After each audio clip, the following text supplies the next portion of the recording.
Yo. Whoops. Hell yeah. Wouldn't be right if we didn't do some shit like that. It's tradition. Welcome to yet another exciting edition of the world famous Beatcast. As we get started, could you guys let us know if you're, as everyone's starting to come into the chat? I see Curry Cases in there, D0 Beats. I see DJ Steb, DJ Bad DJ's in there, Steb. Could you guys let us know if the mics sound good as we're going through? Because we're trying to adjust to this new platform and get all of our mics behaving properly. What up, Ace Wong? Before we dive in, though, to all this nonsense, what is the Beatcast? The Beatcast is a world-famous sample challenge where somebody from the community grabs a record, puts that record up at thebeatcast.com for everyone in the world to download. And once you've downloaded it, hold on. Somebody's got a whole bunch of background noise going on. Let's see. I hear it too. That's going to be Bree. We can't do it. We can't do it, man. We can't. What He do I checks do? it with a What do I do? crunch. Can you turn your mic down? Maybe turn on the echo cancellation and the other thing too, possibly. Somebody from the community grabs a record, puts it up at thebeatcast.com. The world goes and downloads it and has nowadays almost 1 month, about 3 weeks to make their beat. They post it on that third Sunday onto their Instagram and upload it to thebeatcast.com where we download it and bring it here for a little bit of chat, a little bit of conversation around the beats that were submitted. It's a good time. It's a good time had by all. Bree eats chips loudly into the microphone. Of course. It wouldn't be special if I didn't. It would not be special if you did not. And sometimes we even have special guests, and we're going to get to that in just a moment. Just a couple pieces of housekeeping before we get going. And again, let us know if the mics sound good, if you would. We have some cool things coming up as far as releases. We just dropped the news sample pack that RTC put together that's available at patreon.com/thebeatcast. I've heard really good things about that. And in addition, Noctimus Prime has reached out. We're putting out a sample pack with Nock, the Nock pack, which will be out on the 1st. So very soon here. In addition, like Prot has a pack that's going to come out with this. Messy Goodness reached out and says, hey, let me do a pack with you. So if you guys have a sample pack that you put together, you fancy yourself a bit of a sound designer, by all means, let's do it. It's fun. It's a good time. Looking forward to all those, what the community has. Yeah, 100%. Can I say something really fast? I think that for the first time in our history, we actually started on time. Yeah. It's pretty amazing. It was right at 8 o'clock. It was. I mean, sure, my microphone and camera weren't on, but it doesn't matter. We Doesn't started matter. on time. we were here, damn it. Oh, yeah. It gave just enough time for Bree to bring his chips in, Yeah. I'm glad I had all the catastrophes before I got on camera. 'Cause Yeah, dude. shit fell. I stepped on a cord and shit was just like everywhere. And my other computer wasn't working. That's I was Are gonna you wearing pants this time? be on like Uh-oh. No, I am not. It's Donald Duck, just like Shogun. Yep. You're Winnie the Pooh in it. I'm Winnie the Pooh in it. Yeah, I could tell Am I you were good? here. You're loud as hell, but I could tell you were here because of the background noise just started to come in. Like this, it just sounds like you're constantly surrounded by vinyl hiss at all No, times. he's like that analog. big fan of I'm Charlie analog, Brown, that's except audio version. Yeah. No, like it was set up before. Everything was Yeah. set up, but my desktop, for whatever reason, it just wouldn't load, and it's been sitting at the same screen for like 20 minutes. So I had to like switch to the laptop and move everything over. So He was just securing his laptop so it wouldn't fall again. Yeah, I see. that too. Like, yeah. Kind of cool that there's a lot of the homies are in here, a lot of the Beat Hawks. I see Curry Cases. Cases. I ordered a case for them, and I didn't know they do this. Maybe they don't, so I might be telling you something they don't do. But they etched the Beatcast into the plate that goes over my MK3, and it's really cool looking. So just shout out to Curry Cases. Hit them up if you guys want to pick up something. So, anyways, yeah, there's a lot of sample packs coming out. And you'll find those on patreon.com/thebeatcast. And of course, as always, we're brought to you by the wonderful people over at Beatbox. Drink responsibly. That is alcohol. That is not fruit juice, even though it fucking looks like a children's drink. Don't give it to your kids Don't give it to your kids. unless you want them to go to sleep. True. Not saying I've done that. Give it to your kids if you want to like end up on the news. I mean, You want to become I mean, famous. yeah, if we're gonna get famous, then maybe. That's the way to do it. it's As true. they're getting arrested, as they're getting like put in the car, you know, they're yelling like, "I did it for the Beatcast!" Yeah. I will say they do an awesome job with their promotions because I was at the Indians Fest on Friday and they had their van or their little truck they have there and all the like photo booth. There was a lot of people there like taking pictures with all the stuff they had and everything. So they do an awesome job. Well, at the music festivals and everything. Oh, nice. I just saw Janitor's in the chat. What up, Janitor? That's crazy that he's in there. This is a cat that I used to do music with back in like the 90s and shit. Welcome to the chat. What have you guys been up to since the last show? Everyone all right? Anyone? And I see Delvon bought a new microphone. Yeah. New webcam. I'm out here living life, I guess. I see. Oh My man, voice that is stimulus. all fucked up. Now we can see your bed. That stimulus. Oh shit.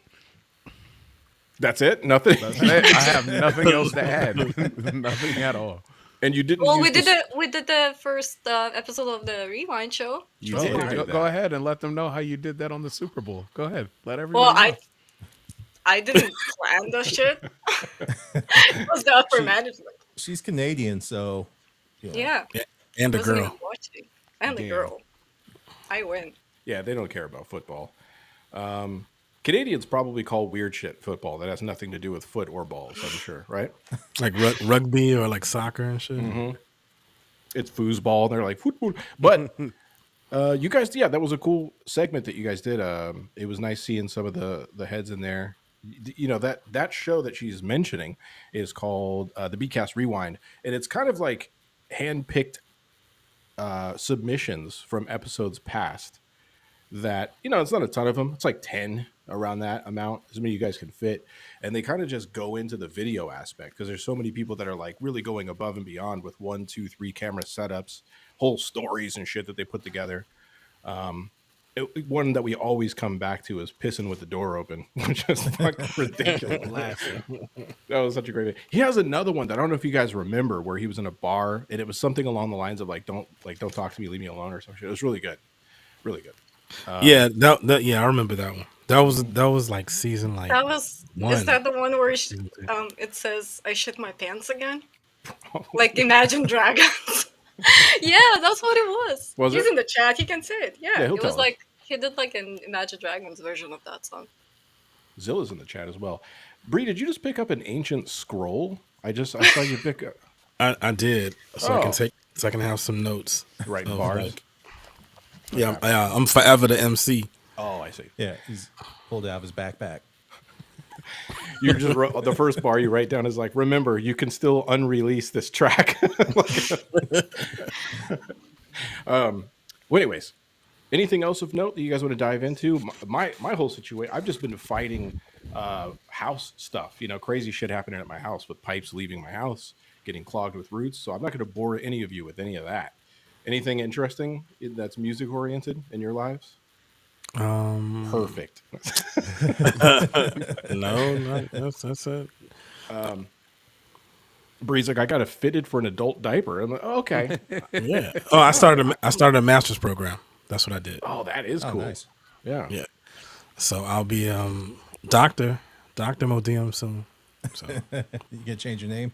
I am, dude. I'm gonna own all that shit. Doctor? What kind of doctor?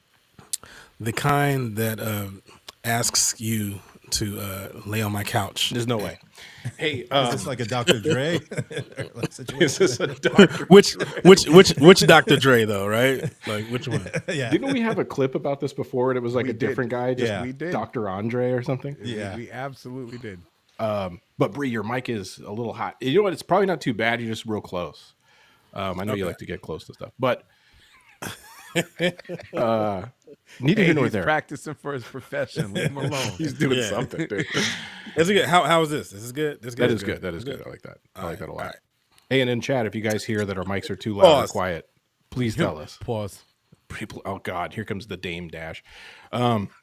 We have a very special guest this evening. and I think we're all fans. However, I think one of us is a super fan. So, would you like to do some introductions, Elena, No, I'll for let a you do special it. guest? Okay, um, responsible for like a lot of community building in some really important ways. And it's cool, in the modern day age, we can sort of tune in and watch no matter where you're from. You can kind of tune in and hang out in these vibes. It's interesting with one of the events that he does, it kind of reminds me, and correct me if I'm wrong, but I'm probably not, of the Do Over in LA that you used to do back in the day. Oh You yeah, guys remember the Do Over with Aloe Black? yeah. It was really cool, man. Whoever was dope had some good seasons. Yeah. I mean, that's just the vibe that I pick it up. I'm saying? Obviously, I haven't been to this event, but you know what? Let's have drums talk about it. Ladies and gentlemen, put your hands together for none other than Stolen Drums. What up, though? Do we have an applause thing? Yeah, I'm behind it. I'm looking for it. you beat me to it. Got it. Now, Stolen. That shit sound like a football, It high did, school dude. football party in the sticks. You know what I'm saying? Like, woo! That when you hear that woo with the extra e's in it, boy, woo! Soccer moms and dads. Man, I've heard that woo on too many. Yeah, man, that's wild. That's funny as hell. Yeah, it's not a good applause for sure, but it kind of makes it good in a way. A little bit. Now, drums. Welcome to the world famous Beatcast, and thank you for taking the time out of your day to to hang out with us for a little bit, listen to some beats. This is an 8-hour long session. Did you know that? No, You ready for that? Definitely not. you're like you just immediately disappear. It's Right. always been nice. Peace, Fade to y'all. black. Like, damn, that's crazy. That's they told you the truth, right? They send a small white girl to tell him that it's only a 45-minute show. right. Completely trick you into this. You get here, we just try to sell you makeup for the next 6 hours. Pyramid scheme. See, it works we because got him. yeah, There's an Escalade that says Mary Kay on it. Right. And if you sell Right, it, right. it's a reward based system. No, but We've been yeah, doing let's the business full time. That's what they said. exactly. You know? So first and foremost, can you talk to us a bit about you do an event? Is Controllerize still going on right now? Is that the current event that you're doing Every Monday. every Monday? We got a few things going on. Controllerize is in Atlanta in real life every Monday night at this place called Monday Night Brewery, which is fitting, right? From about 9 to 1 o'clock. It's a community get together. It started as more or less a beat showcase, and then over time developed into what it is now. I can't really put in words what it is. This is what I consider a sampler of counterculture in Atlanta. So this is everything you didn't see on TV from Atlanta, Georgia. So art, fashion, music, food, community, all kind of hanging out in one space. We watch movies every week. We play video games. There's an adult coloring situation. There's many vendors, food trucks, a pizza guy, etc. There's local artists that come in. There's 2 stages, one inside with a bunch of DJs and a featured producer on a regular basis. And one outside is open aux where folks can just plug up and play beats. Oh, that's cool. Yeah, it's dope, man. It's really developed into something special. We're doing between like 300 and 500 people a week. And man, some of my favorite artists didn't stop doing play with us. I'm really proud to be a part of that shit. And I'm just glad the community is supporting it the way it does. Yeah, it's a beautiful thing. Yeah, And then, that's dope. Yeah, and you are in one of the musical hubs, right there in Atlanta, man. That's People don't know that. There's some crazy talent rolling through there. there's some crazy talent in the city of Atlanta, bro. Yeah, people sleep a little bit. We get overlooked a lot. I get it. You know what I mean? But you shouldn't. I wouldn't suggest you sleep. So terrible. I think when people look at Atlanta, they forget. They don't know. Because I've been in Atlanta a couple times, and it really is a hodgepodge of you get cosmopolitan, you get your country feel, you get your bohemians, and then on top of that you got the universities and the colleges all around there. So it's like it's forever stays young, and that's a big thing about the community. So you saying like 300 people, I totally can believe that, and knowing what the how dynamic the community can be. Yeah, it's crazy. We've had nights where it was 6+. We've had nights where it was like 1,500 in there before pandemic. Dang. Yeah. Yeah, that shit got really crazy before the pandemic. That kind of hurt. But now we're trending in that like somewhere between 3 and 5 a week. Some nights it gets a little more packed out. We have like bigger artists from time to time, and they'll draw a little more. So you'll see like those 600 people nights when big folks come through. Chai's But the cool thing is, you never know when they're coming, bro. So like, we don't announce until Monday, and Monday is the event. So you won't know who's going to be there until you get there. So you kind of just have to go. Okay. Yeah. Yeah. That's cool. That surprise element really adds a lot. Chai calls Atlanta. I call New York the Atlanta of the East. Interesting. Well, let me ask you a question. So like I wanted to kind of start there with like, the current event that you're kind of pushing, but let's talk a bit about yourself. Like, the man behind the event. Talk to us about some of your, like, how did you, I know it's a bit of a cliche question, but I am interested. Like, how did you get into music production? Like, what was your initial introduction into creating music? Man, I'm from Detroit, Michigan, and my uncle had a record store. Yeah. So I didn't have a choice really in the matter. I was going to be involved in music somehow, some way.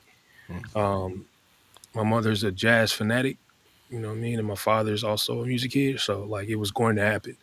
I started as a rapper really early on, like very early on, like very early in school. Did a bunch of terrible mixtapes, and then kind of graduated from that into like some work for video game stuff. My first couple sync placements were like video game things, where I was rapping. I have to know what games did you get placements in? There's two big ones anyway. One's called Anarchy Reigns. That's the more recent one. That's crazy. And then another one's called Mad World. That's probably the biggest one. Okay. Mad World was wild. That was a wild ass game. Yeah. But yeah, so half of the Mad World soundtrack and a big chunk of the Anarchy Reigns soundtrack is me. And if you beat Mad World, you got to hear my beat. This is one of the first beats I ever made that got any real traction. So you get to hear some early drums production. It wasn't drums at the time; it was aux. But yeah, that's my little origin story for real. When did you make your way to Atlanta? I came out here 2005 the first time and was working in the school system doing intercom installs, and that was interesting. And I hated it. I hated it a whole lot. And then I got a gig in Japan, and I got to get away from that shit for a few years. And then after Japan, I came back as an engineer. I came back doing videography, and that's a whole nother. I've had many different careers and kind of different lives and shit. I met a lot of like the people I know in the music space through photography and videography, kind of creative work. I did that for a long time before I started making beats again. But yeah, go ahead. It was the trip out to Japan. That's where you got into your video game licensing, right? That's where that opportunity. Exactly that. Yeah, that's where that came from. Yep. And was that the objective when you head out there, or was that just like a? No, I went out there. I finessed my way into this job doing AutoCAD, and then that was a wild situation. The guy asked me like, "Yo, do you know AutoCAD?" I'm like, "Hell yeah, I know AutoCAD, baby. I'm the best." Yeah. And he's like, "Can you explain it to me?" And I bullshit you not. I just explained to him Photoshop. There you go. It's like, yeah, it's layers. It's similar. It's similar. Flat out, just a straight face Photoshop. This is exactly how Photoshop's work. And he was like, "Okay, you sound like you got the, the basics down." And we give you another interview, and next thing you know, I'm in Japan, man. So that's pretty fly. Hell yeah. Being out in Detroit, so you started, working. I would say you said 2005. So at your age, do you ever make it to the hip hop shop? No, I didn't. My uncle's store was called Ace's Jams on 7 Mile, and they had one in Mammoth also. Okay. But yeah, I left as a young man, like a very young man. Well, as a child, can't even say young man. Yeah, because my grandmother, my godmother, they lived on 7th and Telegraph. Okay. So yeah, I got a chance to soak in some of that. It's a very different place. Hey, 7 Mile is a good little strip to cruise down. That'll give you a good taste of the city for sure. Being that you were there and your dad had this record shop, what were some of like the like the record store, right? Yeah, my uncle had the record store. Oh, your uncle did. hmm What were some of the experiences there? Like, were there was it just the environment of being around there, with people coming in, picking up music? Like, were you there a lot? Were you I picking up? wasn't, man. I moved and my uncle would come visit me and he would bring me tons of music. Okay. And he would be like, "You need these. Here you go."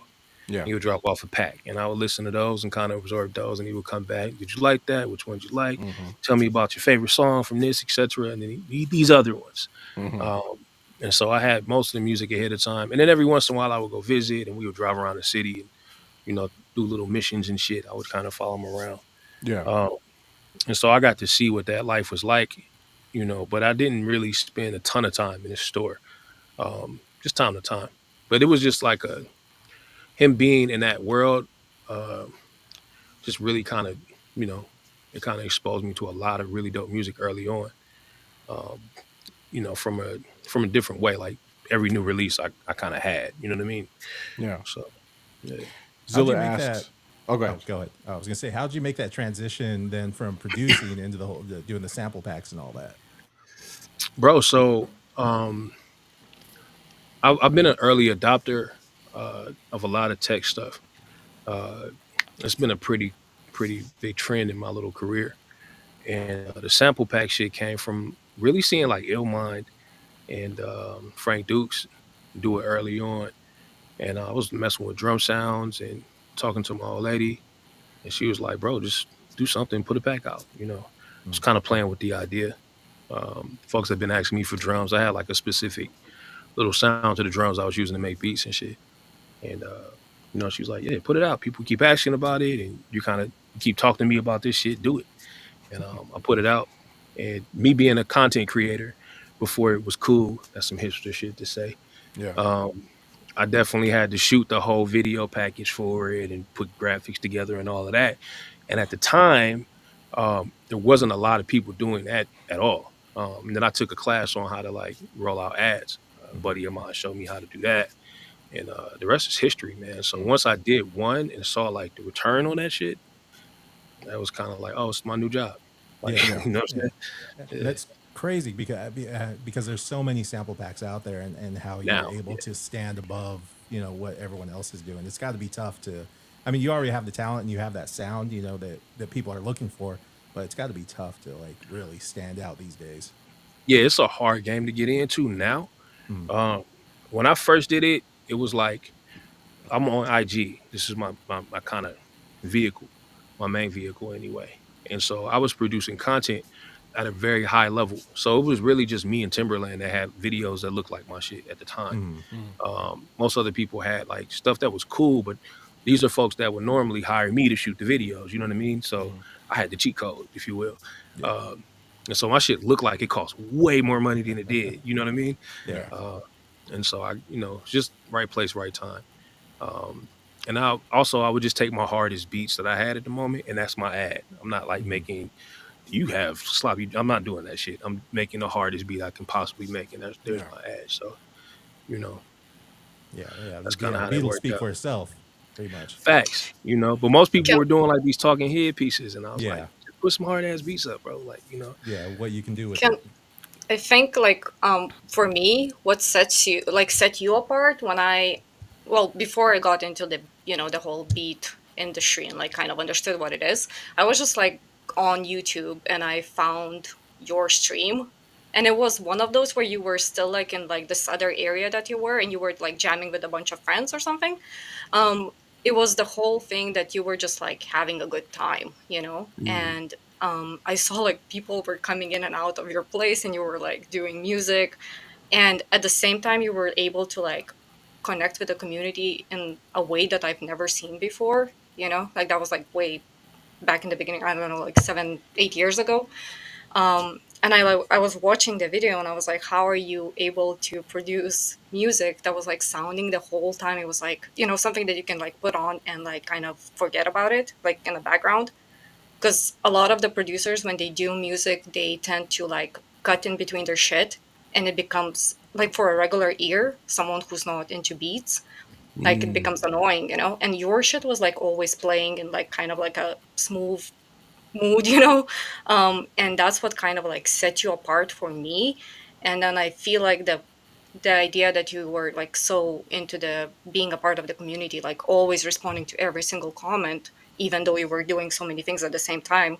So I think like people from the very early beginning, they were like downloading your shit, you know, because of not even like how good your stuff was, but also because of who you were. That's insightful. Yeah, I think Mhm. as someone who has an opportunity to be in a position where people support you, uh, the bare minimum is to be grateful for that shit.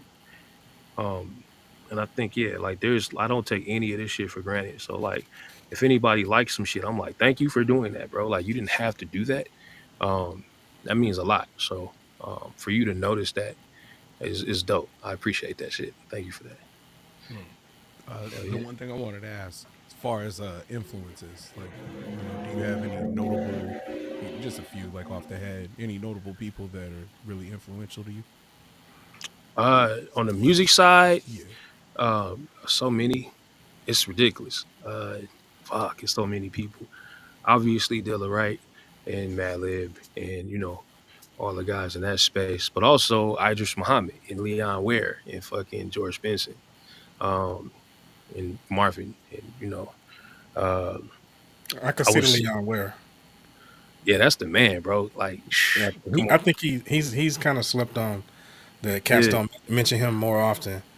You know that dude. His yeah, when I discovered him, everything I was doing it just made it make sense. You know. bro. That one of the coldest songwriters ever.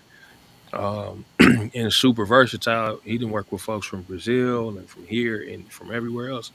Um, and that shit is always money. You can hear that dude from a mile away. I'm really impressed by his work, man. So shout out to you for being hip.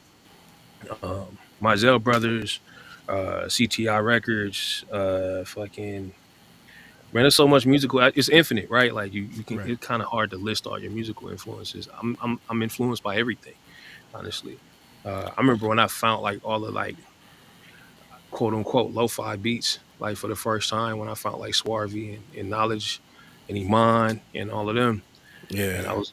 that shit fucked me up because it was like I used to call it tape beats. That's what I called it. I was like, Yeah. yo, these Yeah. tape beats is Yeah. crazy, bro. These tape beats is wild. I would download all that shit off of SoundCloud and just ride around listening to it. Um, that was hard. I was really into that shit. I don't know, man. I'm consistently inspired. Right now I'm listening to like a lot of like UK jazz stuff is tight, like Alphemus and Yusuf Days and all those Oh guys. That man, shit is hard. man. Hey, Yusef. Hey, have you seen him live yet? Not yet, man. Dude, I saw him in Alpha last year, Yeah, and psst, Yusef is it's just it's another experience, man. And that like dude's an alien. you don't get like drummers, like in the space that we're all in, with like the hip hop influence and jazz. Mm-hmm. Man, that shit was something else, man. That dude is an alien for real. Alien, bro. Another one that Adrian y'all got. Young. Oh, my bad. Go ahead. Go ahead. No, I was gonna say Adrian Young is another one of those guys that's just doing really crazy shit sonically. I'm really appreciative of like his use of analog equipment and like him being dedicated to that in the way that he is. That shit is really dope. Dude, Uh, he takes that shit to like To a whole to the new next level. level, man. Man, it's That shit is crazy. crazy. Woo. I love it. he gets I love the fact that he gets dressed every single Yeah. day and he comes out like and after every show, after every single show, he'll hang out and talk to the entire crowd and talk to you for like however long you want to be there. He'll just sit back and like share all the analog wisdom he got. He'll just Yeah, I'm pour it all stoked. into you. Hell yeah. I bought tickets. He has a show in Atlanta coming up on the first. I bought tickets to that shit the second I saw it come up. So I'm Yeah. really excited to go pick his brain, man. Hey, he's here in Chicago. I'm in Chicago, by the way. Okay. He's here a couple of days after, and Oh, fantastic.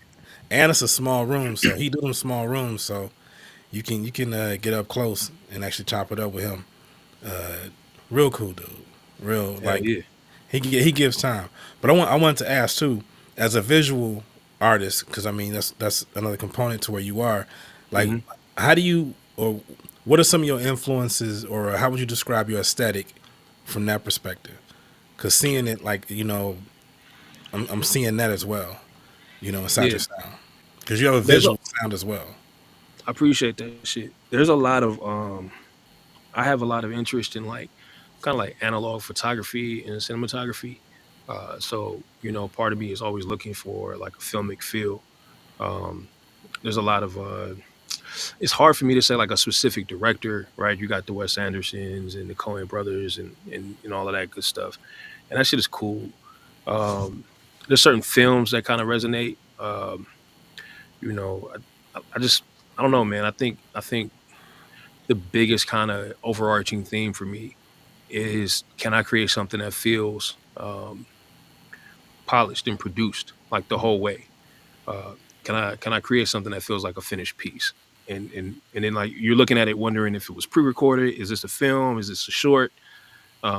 But no, it's just like my beat video. But I want it to feel and look like it's a scene from some film. Um, yeah. Yeah, you can tell like you put a lot of emphasis on cinematography for sure. Like it seems like a lot of heads will go towards the director of this. You seem like you're more so into the cinematography aspect of it. 100%. Um, you know, it's crazy how, and I've read through some of your interviews and stuff, and you talk about work ethic, and putting in like you see it, in one interview you're talking about 10,000 beats that you need to put in, for that type of dedication. But at the same time, you have such a laid back vibe. Like is there a bit of is that just how it is? Is this just is there like the duality of the amount of hardcore work that you're putting into getting to the level that you're at as far as your production quality, whether it be video um, or an event or beats, but at the same time, this like laid back vibe where it sort of seems effortless. You know what I'm saying? Like it just sort of just Mm. happens. I live in it. Mm-hmm. Um, so just like it doesn't go off. Like I don't have like I'm not like attempting to or trying to. I just Yeah, like I live in this shit every day. Like I wake up and open up all of the streaming platforms and get to collecting songs. I yeah, come in the studio and I play the drums for an hour or two. Then I hop on keys. Then I go through records. Like it's just a daily thing for me. yeah, I check in with my people every day and we talk about what we're going to do this week for the shows. And so it's not like I'm not attempting. You know what I mean? And maybe that's why it comes off so regular. You know what I yeah, mean? I'm also a big like I believe in like just keeping shit normal. Like uh, there's no real need to do extra. You know what I yeah. mean? Like sometimes people are really extra, and I think they're attempting to like establish some sort of position or um, fucking portray some kind of idea. Mm, I think your best bet is just like kind of be as you are. yeah. There's only one of you on the planet, right? So if you can kind of walk in that, then I think you'll be good. I think that's your unique sales prop or your unique product to put in the world and shit is you. That's You one know of what the I'm saying? things I really like about your stuff is the fact that what you said is 100% so accurate. There's so many people that I think, and I'm not naming names, and it's not like a big deal, and maybe I'm wrong, but it seems like the try hard is there, and like maybe the just like the allowing yourself to just make shit, just make cool shit and just do the thing that you want to do and have fun with it is sort of in the background. With you, it just seems like you're having fun. You're just like, look, I'm making this shit. You like it, great. If not, great. You know what I mean? If there's an I'll be here authenticity there. tomorrow. You know what I Yeah. mean? I Hopefully you dig it. like this shit. Yeah. But I mean, the try hard shit is a part of everybody's journey, bro. Like Mm, I have many times where I was trying hard as shit to what I mean, be whatever it was. Like I mm, definitely went through this process like anybody else. I think anybody on a journey it has different arcs, and mm. I've been doing some sort of music shit since fucking I don't know for over 20 years at this point. Yeah. So it's kind of just it's just me. It's Mm, who I am type of thing. yeah. I can't really portray it any other way. And then when I look back at old footy and I'm like doing a lot, I'm like, damn, bro, like you didn't have to do that. Like, Yeah. you know what But I'm you saying? seem So to be like, because you started doing a bunch of like other different things like photography and videography, something that you do most of the time you're like alone and you're thinking about how you're doing it, like kind of planning it out. And then the video and like the all the live streams that you do, it's mostly you just making music, but you're Mm, interacting with public. But right now it feels like you're switching into that era where you're like more into like bringing community together. mm. Is that something that you started to crave like later on, or was that kind of part of you like from the beginning you just didn't know how to do it? I definitely stumbled into this. So I like for the longest time I didn't know like other people like me existed. Right. I'm what you would consider a bit of a nerd, at least in my eyes. Um, and so like in school, I wasn't super cool and shit. I wasn't like a jock. I didn't play every sport. I played a little basketball, and I thought I was cool, but other people had different ideas of what cool was and shit. So, there was a bit of a disconnect. Yeah. That's a great way to say that shit. Yeah. But but yeah, so like, I spent a lot of time just kind of by myself, um, growing up, just, doing art, drawing, whatever the fuck. And so as I got older and found out that there was other people like myself, I remember I got back from like my whole circle was full of people that we had like in my people, those were my folks, but like we didn't 100% see the same. Like I'm the fucking nerdy artsy guy out of the crew, right? So it's a crew of heads, and I'm like the, hey bro, say something deep. I'm him. I'm that guy. Okay. But yeah, when I got back from Japan, this is '09. I'm like 30 years old at this point. I started working in this nightclub in Baltimore called Eden's Lounge as a photographer. Mm-hmm. And this is the first time I really saw like artsy ass black folks. I was like, oh shit, like I'm not alone. Like there's other fucking geeks out here. You know what I mean? Because it was like a couple other videographers and a couple other camera dudes and a couple people doing art shit. And like, I was like, oh shit, like I'm not by myself. Like, and then when I got to Atlanta and I said, we started doing this show. Shout out to my brother Cubes. Like he was one of the reasons I'm even in this position doing this controllerized shit. We started it together. And he's still around. Black Cubes is dope. That's my man. Shout out to Empress Rod also. That's my business partner. And we kind of curate most of the day to day together. But when I got to Atlanta and we started incorporating like anime and shit, and I saw other people that were really in that world, like, Yeah. oh, I like fucking Dragon Ball Z too, or whatever it is. But I like hip hop. Like I know Beat Tape Dilla records, and I fucking can tell you like, what anime Ichigo is from. You know what I'm saying? Um, Once that started happening, I was like, oh, my people. Like I found my little tribe. And then from that point on, it was like, how can I serve this community of folks? The same thing happened online with like the producer shit. I run a producer community online called Sidechain Society. And it's the same shit. I found people who really got it. We kind of all understand the same little basic toolbox that we kind of see the world through. Um, yeah, I can't help but want to do stuff for that group of folks, and do right by them once I found them. Yeah. I think that's the dope part of how's my sound? Am I good? A little Hot? bit lower. You turn it down a little bit. Just a An hinge inch up or low? lower. Down. Lower, down, down. All right. I think that's the dope shit. But like all of us at this point, we arrive at nerd. You know what I'm saying? Like we arrive at this place of, oh, you read the liner notes too. Oh, you are you know about these cameras, or you know the lenses, how this functions, the bit rates or some shit, what reverb is, what when you discover it or you having the conversations. Like there was a spot in Phoenix that we used to go to called Zia Records. And I know every place, every city, like the record store, you sitting back seeing when somebody's selling their CDs back, you seeing what they selling back, and then you make a friend off what they selling back, because it's like, oh shit, you like Souls of Mischief too? Oh, you like this? You like and you find heads and find the community. That online presence and being able to like meet people and like vibe with them and stuff. Has it been difficult for you with the online versus being in person? Nah, I mean like so. I like I would love to hate on Zuck as much as the next man, because I know he does weird shit sometimes and he looks kind of funny, but that motherfucker changed my life, bro. Like I'm not gonna front. Like social media gave me access to so much shit. Um, it's been a huge positive kind of in my journey. Even though I had like a hate with it, I deleted my shit at one point in time. It's been a huge positive, and then that led me to people in real life. So they really work hand in hand. Um, and then once I got with people in real life, that kind of boosted up the social thing, and it's low key beautiful. You know what I mean? If you look at that side of it, it can also be really terrible. I think it's responsible to understand that both exist.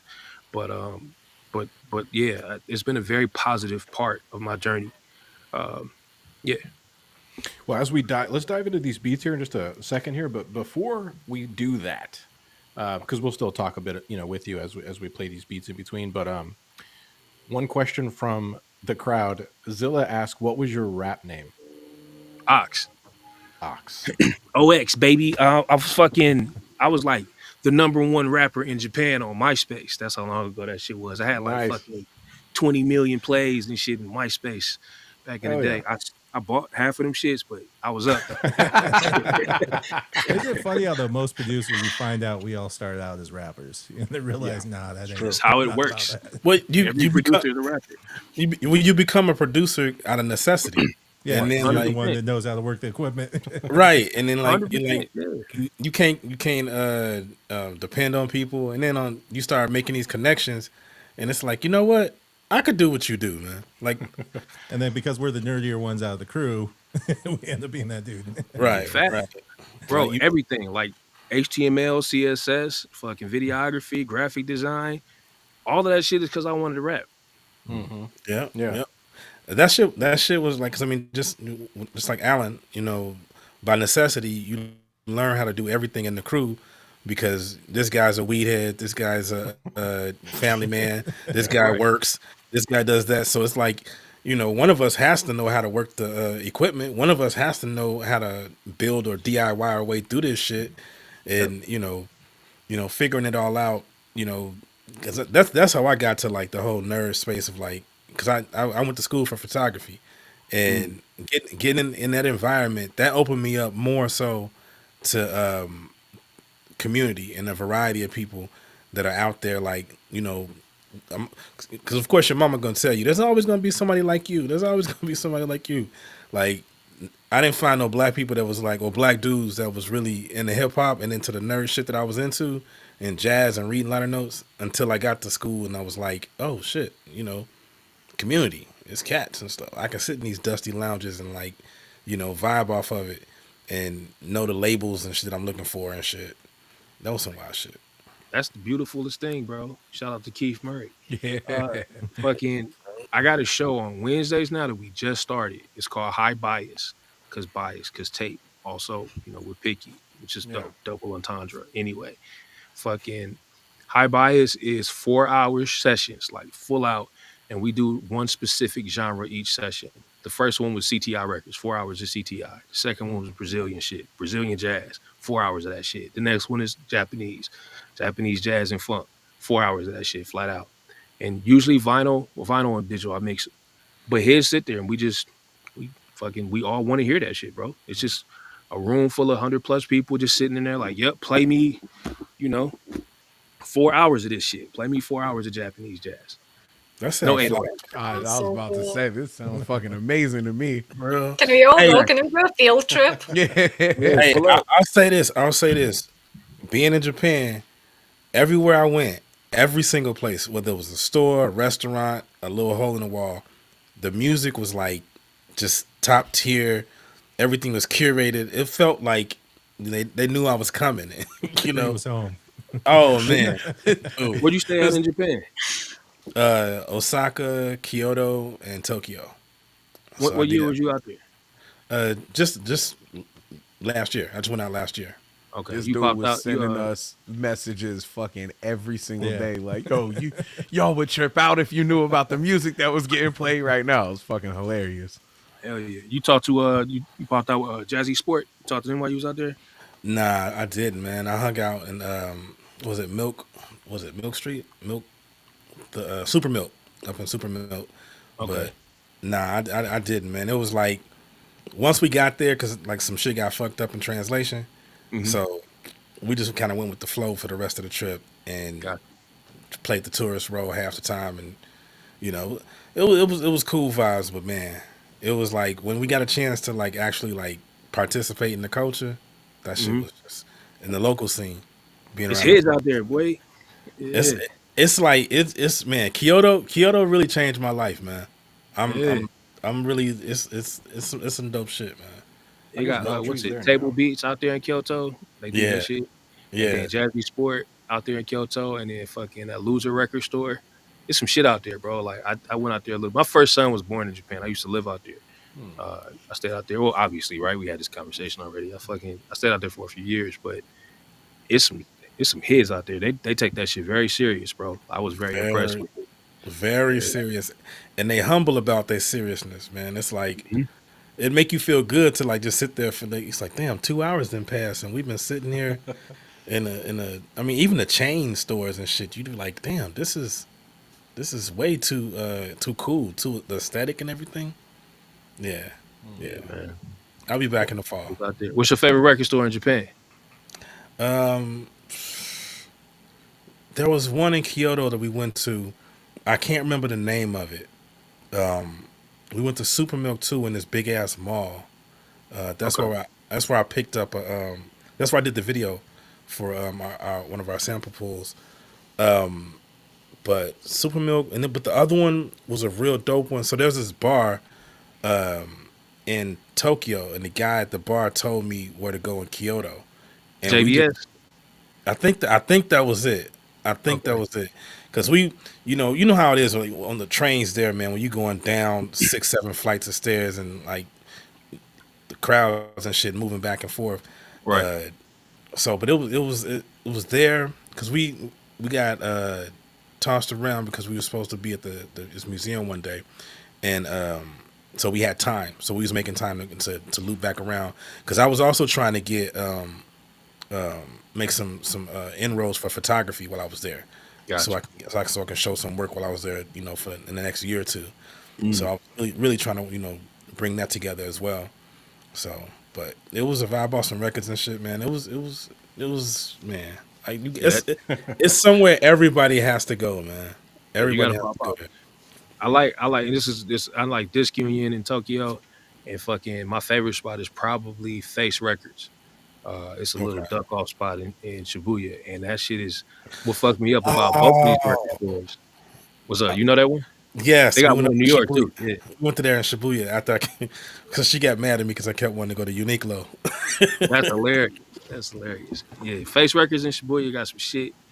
They got one in New York as well. And then Disc Union is in the basement. And that shit goes hard too. But what's crazy is like when you walk in, you say, hey, I'm looking for like late 60s, early 70s jazz, funk, and a little bit of soul. And they'll dig for you, but so Yeah. fucking efficient with the dig. Like me going through records is pretty quick. I've been doing it for a while. Them going through records is like, oh shit. Like, if you ever see a real engineer on Pro Tools, Yeah. Yeah. they just only fucking type, and it just sounds like somebody doing taxes, but they're mixing your record. Yeah, it's the equivalent of that shit, but for digging for records. And so like it was just like, and my man picked out like 20 joints and was just like, here you go sit down and listen to those. It's like, damn, this is like incredible service, like, you know. Yeah, that shit was like just being in a space of that level of like music efficiency, and it's like you might want to feel a little bit insecure about where you are in your journey as far as it's concerned, like like being a fan or being ahead, but like they're so welcoming to that shit. They're so like communal with it, like that it's like no, brother, look, I got something for you. Come over here. They didn't make you feel bad about knowing the shit that they knew. Man, Right. it was like, yo, let me hip you. It was no gatekeeping at all. Right. There's none of that. You don't know shit about this. Yeah. Like, you don't know shit. Yo, get out the That's shop. crazy, You don't know ain't it? nothing. Yeah. Yeah, that's crazy energy. Somebody's like, you Yeah. trying to sell me records, man. I need you to put me on. Right. Yeah. You know, Yeah. I don't know shit. That's how I walk through life. I don't know shit. Teach me. Fuck that, please. Yeah. Yeah, Because man, it's just people know. Everybody knows more. Everybody knows something that you don't know, bro. Like it's important. That's why I'm always like, where your favorite record store at, bro? Like you gonna tell me when I don't know. You know what I mean? yeah. And I'm gonna find that shit. You know. So 100%. Well, let's dive into some of these beats. You guys ready? First off, Yeah. what do you guys think of the sample? Oh yeah, good. I think I know what you guys all think. I'm gonna let y'all start. Yo, I ain't gonna even pretend like I liked it and shit, man. I ain't like that shit at all. SoyIsREAL picked the sample. Shout out to SoyIsREAL. Thank you for I think he did this as a joke to you guys. Yeah, he hit us with it. No, But- what was messed up when he picked it though? He was doing a live when he picked it, so he's like, "This is what I'm gonna pick out for the Beatcast," and then he flipped it. I was like, "Oh man, he really flipped it, did something with it." I'm like, "This is gonna be a layup." Yeah. It was No, hard. rough. when you listen to it, like, I mean, I think I did pretty good with it. I think I did something pretty dope. I used all of it. I didn't use any other songs and nothing like that. I just because I was gonna add something on top of it, but I was like, oh, this sounds cool the way it is, so I'll just go with this. I mean, this is one of those ones that, in all honesty, I'm on a journey of trying to like consistently just get to where I want to be sonically. And this is one of the ones that taught me that I'm not there yet. It kind of showed me like how many more miles I got to go. I learned a lot though. And it's a challenge. That's the whole point. Like they're not always going to be a layup, and they're not always like a playground of sounds. This is just one of those ones that has the same sound all the way through. The whole way through. I knew something was up because like I had flipped it already. I was done. And then for the following like 2 or 3 days, I was getting messages just consistently, and people were like, "Yo, this shit sucks. Like, yo, it's fucking terrible." Blah blah blah. I thought it was funny. Every time someone said something, I just thought it was funny, and I moved on from there. Yeah. But yeah, I could tell this was something different right here. No one wanted to fuck with this. Exactly. Yeah. All right, well, let's check it out. Let's see here.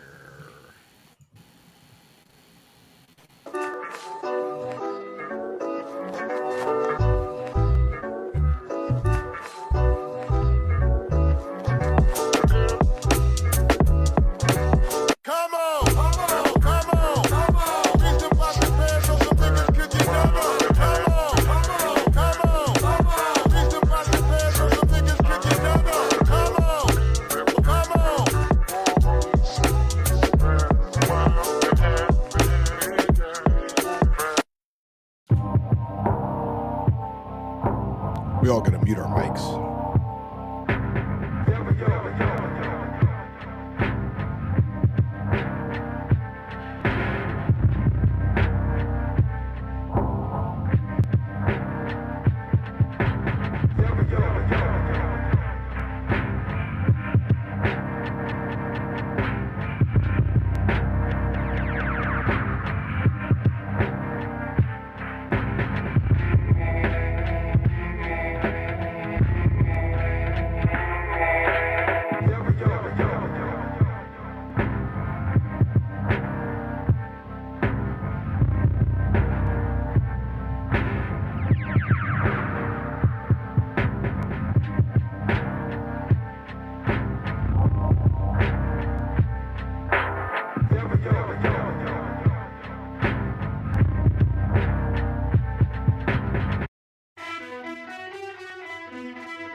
Check it.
So it takes faith.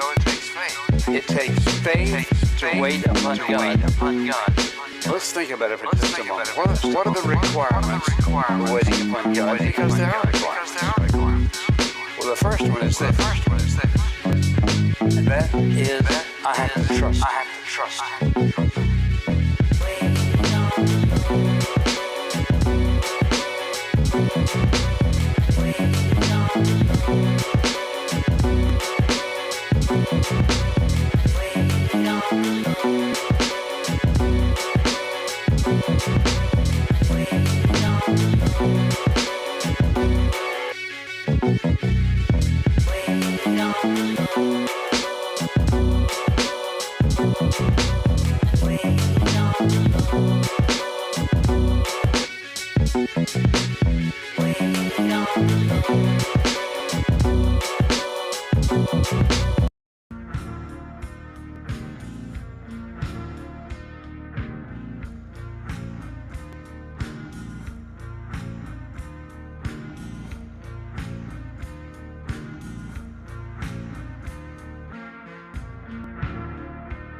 All right, our first set of 5.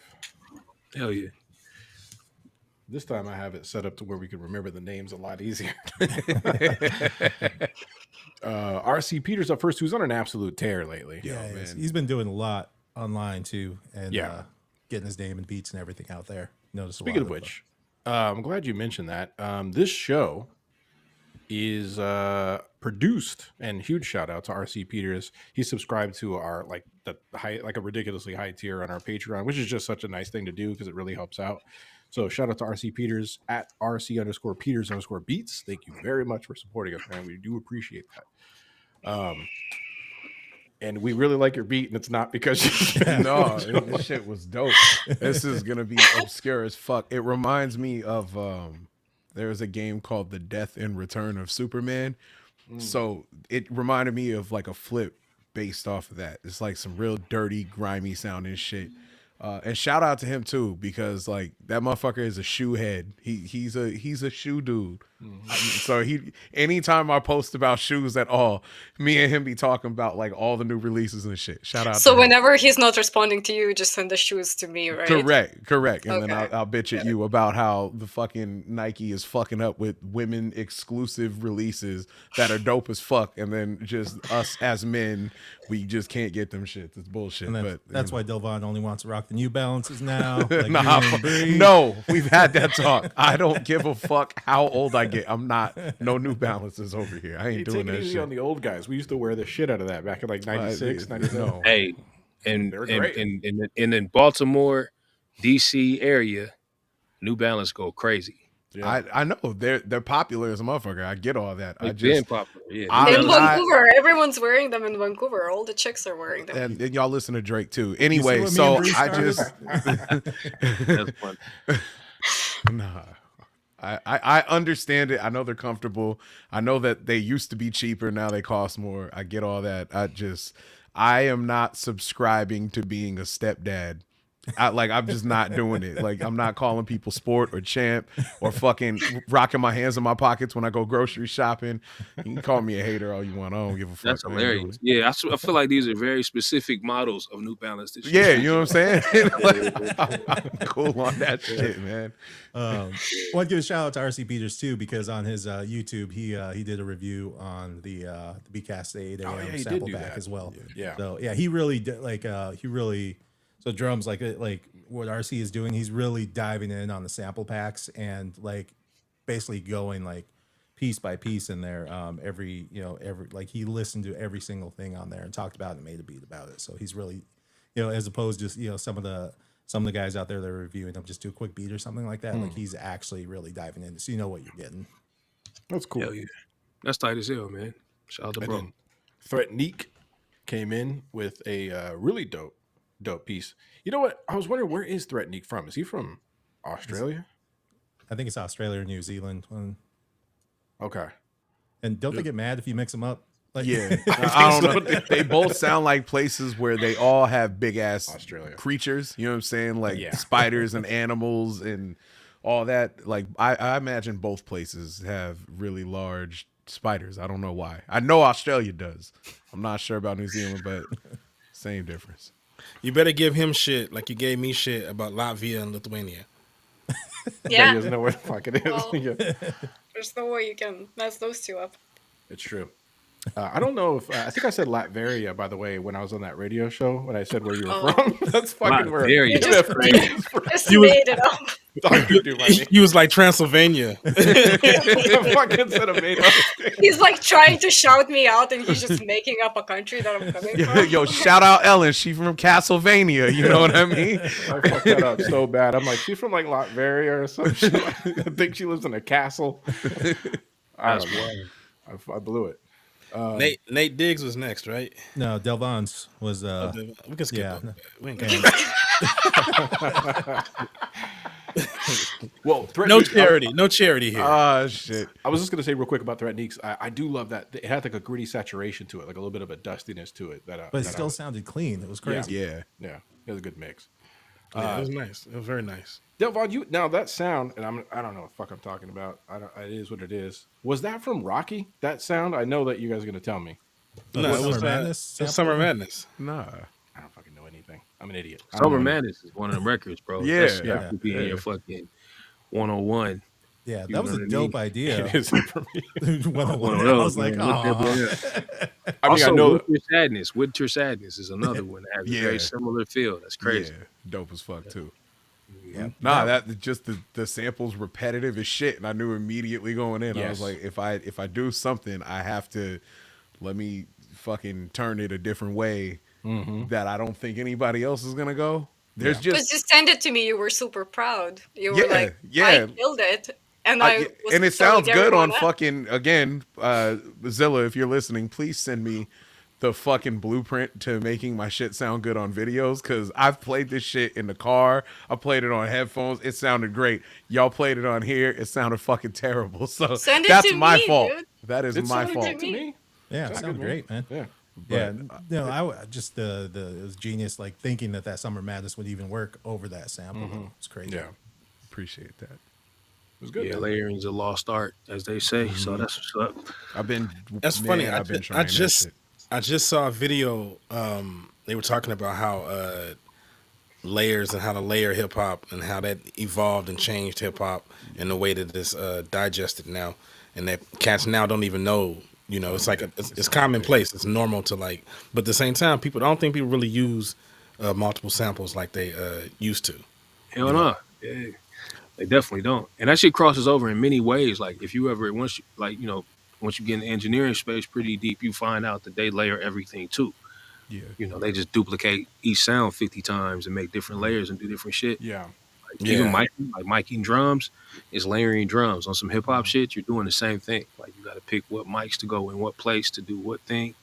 It's the same shit, man. You know, it's interesting you guys are talking about that too, because when I really got into beat making back in like the early thousands, that's always what I did. I just naturally, that's just what I thought everyone was doing. And I think they were. Like I would grab like a 100%. Kraftwerk record, and another record. I'm like, these sound good together. But now, because I took the same approach, we'll get there later, but like, and I'm sure some other people did it as well, where I was like, I'm going to take a beat that I have that goes with this sample as opposed to making this sample the song. And I'm like, is that, does it feel wrong? Is it right for this challenge? Who knows? Right. It's an approach though. I think another thing that played into that too is, obviously back in the day, people were sampling fucking records, right? And then you have the air, what they call it. I know Odyssey has talked about that. You have like the air of whatever you're trying to take. So, you take a hi-hat, it's got the air before and the air after. You know, you do it with a snare, you do it with a kick, right? And then eventually it ends up building up a bunch of extra layers of, you know, air, hiss, whatever the fuck you want to call it. And then when you go to make a drum pattern, it sounds thick. You know what I'm saying? Like it fills the space. And I think now with not, you know, this is not like shitting on drum packs or anything like that, but I think a lot of times what people will do is when they take the sounds from the packs or whatever, if they're not getting good packs or if they're using something cheaper or if they're, you know, they're going with like some mainstream shit, it's pretty thin and clean and it's already done up. So by the time they go and they throw it in, whatever they're trying to make, it's really empty. You know what I mean?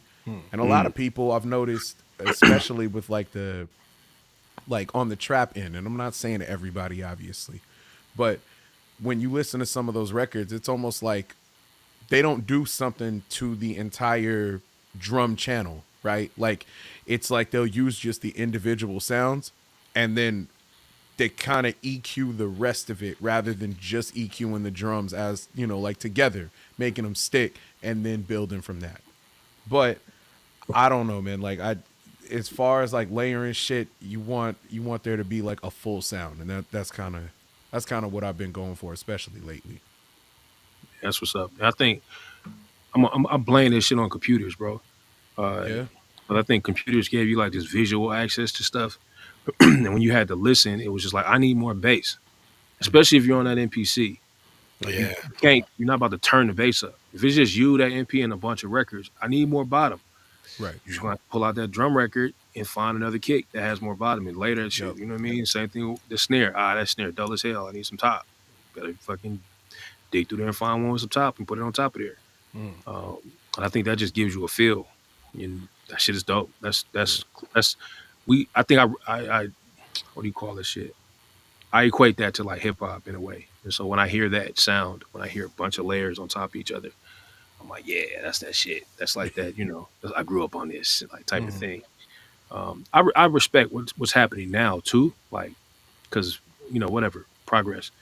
But I can see the difference. You know what I mean? They're just We different. talked about it on here, man. I think we've had conversations. I think it's ease of access. Like, you know, back in the day, if you wanted to get into music making, that shit cost quite a bit. You know, you were going to be at least, you know, $4 or $5 grand in between a sampler and a fucking mixer and, you know, the records that you needed to pull from just all of the equipment that went into you actually recording onto something. That shit costs money. Where now, like, you got a fucking app on your phone that'll do it for free. You know what I mean? So it's just, and that's not a bad thing. But I do think that it does make a difference. That's all. Big difference, It's man. it's the textures, man. Like you don't have That too. And then if you listen to the everything now. Well, not everything, but a lot of the stuff. And I think that's what the whole that kind of lo-fi feels is that whole of the texture that you would feel in the music.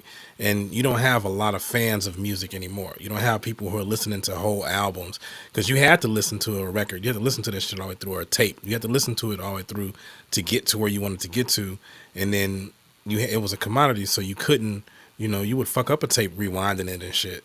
And now with ease of access, you know, people don't even listen to full records no more. Yeah, Full they're albums. listening with like a deficit to their attention span for sure. It's like listening in a lightning round. Like, all right, what's next? What's next? What's next? 100%. You listen past it, bro. Yep. 100%. I agree. Nate Diggs, Man, was another, yeah. I really like that. Top one. It's like- five. yeah, Top 5. That was hard. What the fuck? That shit was stupid. Oh my God. yeah. Yeah, that was hard. Ignorant. Especially the drum sequence that you had to go in there was the shit. It was perfect. The with it. fucking bass line? bass line on that shit, Bass line. man. Just Yeah. with the drums. Oh my good God. Top 5. Yeah, that was tough as hell.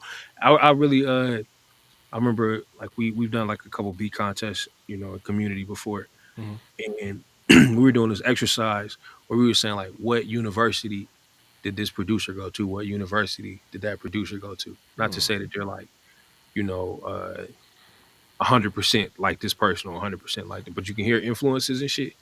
And that shit reminded me of like, I feel like bro went to Notch University. 100. As soon as I heard the Yeah. fucking bass line, I was like, all right, well, there he goes with that. And like- yeah, Notch is one of them dudes. So that's a good school to go to. You went to a prestigious university, my friend. Absolutely. Yeah. And then second VR. What's crazy about second VR is his video stuff too. He's like totally in VR the whole time. Like I don't know if he's making the beat inside of VR too, but Yes. he is. Yes. That is so fucking cool. Yeah, But he does all of it through VR. It's fucking wild. He was That's telling me trippy. about his process. It's fucking crazy. super dope. Plus, one of the things though with that that track that he put out, and I don't know like how these types of things export from VR, but it was a little low. Like the volume was a little low, but It would sound overall like it was ducking a little bit. a little bit, yeah. But it's dope though, really dope. All right, let's dive back in. You guys ready? Let's go. All right. Yeah. Now, this is a story about a man. Not just any man. The man. They called him Don Valor. Don Valor. And you can find Don every single night at the club. 7 days a week. Doing what he loved. I think we can learn something. Get him. Tell him, Don.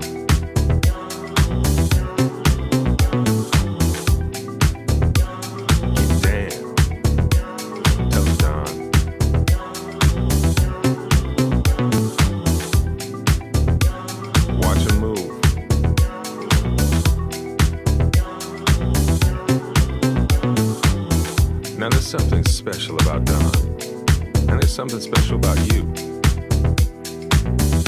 The thing is, Don was just happy being himself. So be like Don.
Rewind.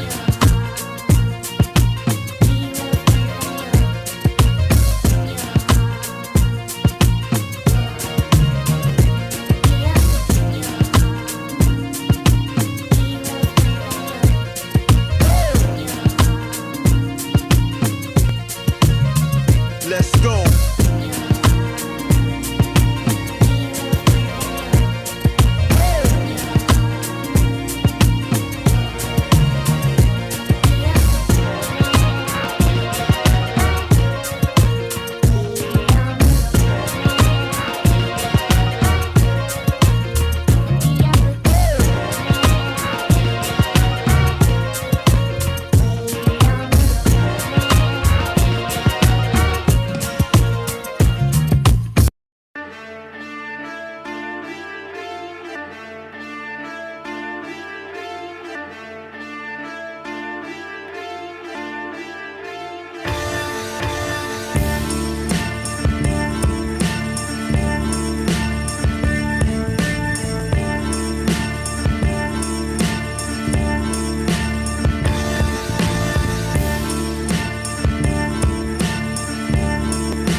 Nice. Another good set of 5 right there. Yeah. Starting off. Yeah. DJ Bad DJ. DJ Bad DJ is like just undefeated with, with his Yeah. characters that he creates. I love the fact that he used the audio sample to like just audibly change it into someone's name. Yeah. Yeah. Yeah. That's wild. And what's crazy is that, like, you know, everyone, like, I feel like a sample like this where everyone's like, oh man, this is tough. It brings out that creativity though. You have to do something different. You know what's funny is we do this shit every single time. It's a sample that we don't like. It's like, Yeah. but everybody shows up. They show their talent. Yeah. Who was next? I'm just tripping about that swallow. Right at the end, that swallow you just did. I caught every piece of that. Dude. Holy shit! You reach over and turn it down a little bit. Oh, sorry, that shit kills me every fucking time. Because I made fun of Bree when he swallowed one time. Now he has like a complex. Yeah, he did an imitation. He did an imitation of me Yeah. talking shit, and like you don't notice about you the things that you do that other people pick up. So it's Someone like, makes fun of you about it. yeah. I'm that asshole friend from grade school that just won't leave shit alone. I low key believe that's why a certain producer stopped doing the sample challenge. Oh, really? You were teasing him? Yeah. Or because of hearing you swallow? Which one? Your impression of him. Oh, okay. I know. Let's go over more. Well, there could be 2 of them now. Man, you're an asshole, dude. I know, just fucking I'm threw an that idiot. out there. Just man, I'm leaving it alone. I'm leaving I'm it an alone. idiot. I'm joking. Yeah, but DJ Bad DJ killed it like usual. Absolutely It's fucking phenomenal. hilarious, man. Yeah. This is creativity. This And shit then he puts together. Zilla- I had the video. Yeah. Yeah, that video was funny as hell, boy. Yeah. And Zilla comes Boy, in we're with oh, go ahead. Oh, you just What talking about him dancing. He was just saying Yeah, he was getting that shit. Yeah. Hey, he reminded me of like a younger version of half my patients and shit. Cause like all of my patients are like these like European dudes, these Russian and Polish dudes, and they all come in with like the cul-de-sac, you know. The bird nest. Yeah. Yeah, and you be like, I know you was chilling back in the day. I could see it. You know? Wild and crazy guys. Yeah, Right. those guys. That's funny as hell. Zilla too, just the creativity of just taking the vocal and making something completely different out of it. Yeah, Zilla shit was Zilla's in the video. That was a fly fucking video. Yeah. That took me back to college and shit. First time I saw it. Yeah. That's the cure shit. Yeah, Yeah, that was hard. That was hard. Really And good I use fuck with with the that vocal record sample. too. Like the way he did that record, it was dope. Wow. Six Tape 5. Now, Six Tape 5 is like taking a departure away from his old Yeah. submissions where he was like, stalking somebody through, very Russian looking buildings. Yeah. Like some found footage shit. Yeah. This fucking Call of Duty maps that he was walking through. Yeah, drums. The whole last season, he had took us on a journey from his first submission to the final submission, where each video was like he was a little further along in his journey towards like this giant building, going up stairways and going through corridors. And we figured in the end he was going to like murder somebody or something. We didn't know what was going to happen. Long setup. Yeah, no one died. Yeah. Okay. No one That died. we know of. That we No know. self-incriminating footage was Yes. was applied and shit. Yeah. It was edited out. But I Really like what don't beat them. he was doing, and then he mixed it up, broke it up a bit with the cuts on there. He did a good job with the cuts. Yeah, the cuts was cool. Yeah, and that bit of synth he added too towards the back half. Of Yeah. it. I really dug that. The high That synth. helped it out a whole bunch. Yup. Yeah. And then Press Rewind always has like a hard hitting beat. That one was fucking, man. That was like, that's got to be one of his top 5 right there. Yeah. I from feel him. like it still has a press rewind sound, but I feel like he's kind of moving in a different direction too with some of the drums, where it's a little less more of that hard hitting boom bap. Like he's doing something a little bit different too. Yeah, I was gonna say the same exact thing. He's, No, but it sounds great. And then I might be mistaken, but I saw he was using a machine. I swore he was always using MPC before. But No, I he's a could be machine, wrong. dude. What is he? Okay. He's one of us. Gotcha. One of us. And then VJ Retro rounding it out with a video that is absolutely going to get us copyright strike. Yeah, As that's soon what I as thought. I saw that, I was like, damn, he couldn't even use the mirror button on that shit. I had that in my notes to talk about the Disney copyright question. I mark. saw this shit said Disney Plus in the corner. I was like, my man, you gotta That's funny press the as hell. fucking mirror button next time, yo. Do It some might be straight, colors. it was short, maybe. You know what I'm saying? It came up and went kind of quick, maybe.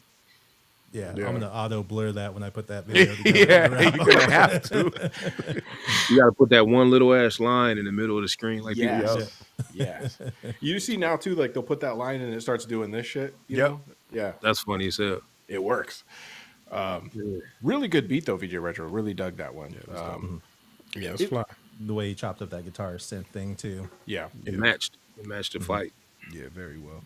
Noof from Tasmania. That's Oh, fly. he's in the chat. That's true. Yeah. What's up, Noof? Hey, that's what's up. Let's keep it running. You guys ready? Yeah. Yep. Go.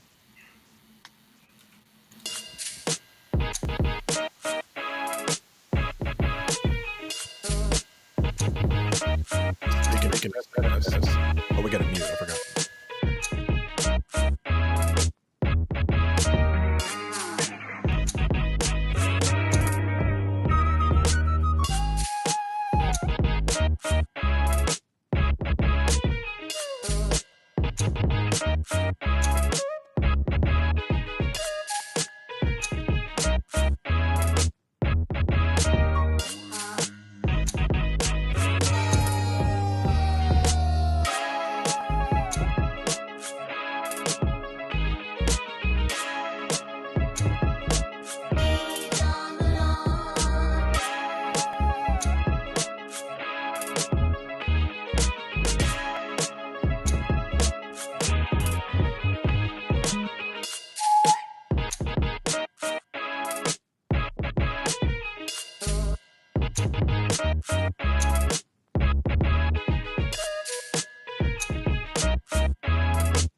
Man, I come in the name of Jesus by the power of the Holy Spirit. It don't matter how you come with me. If you down doing what I'm talking about doing.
I get on their ass. Yeah, somebody gotta do it. I made them niggas mad. Yeah, somebody gotta do it. I say the G pass. Yeah, watch a nigga do it.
Crazy. I really dug that. Yeah. So let's see. Up first, I didn't write anything down, so it was Jay Lingo was up first. Yeah. Of course. Do you think he That played was the flute on signature. that because he can do anything he wants? Do you think that was him playing the flute? Probably. As soon as I heard that, that's the first thing I thought. I'm like, yo, my man did it himself. That's not a plug-in or nothing. He recorded that shit. If he did play the flute, it's the flute that he made himself. You know? Yes.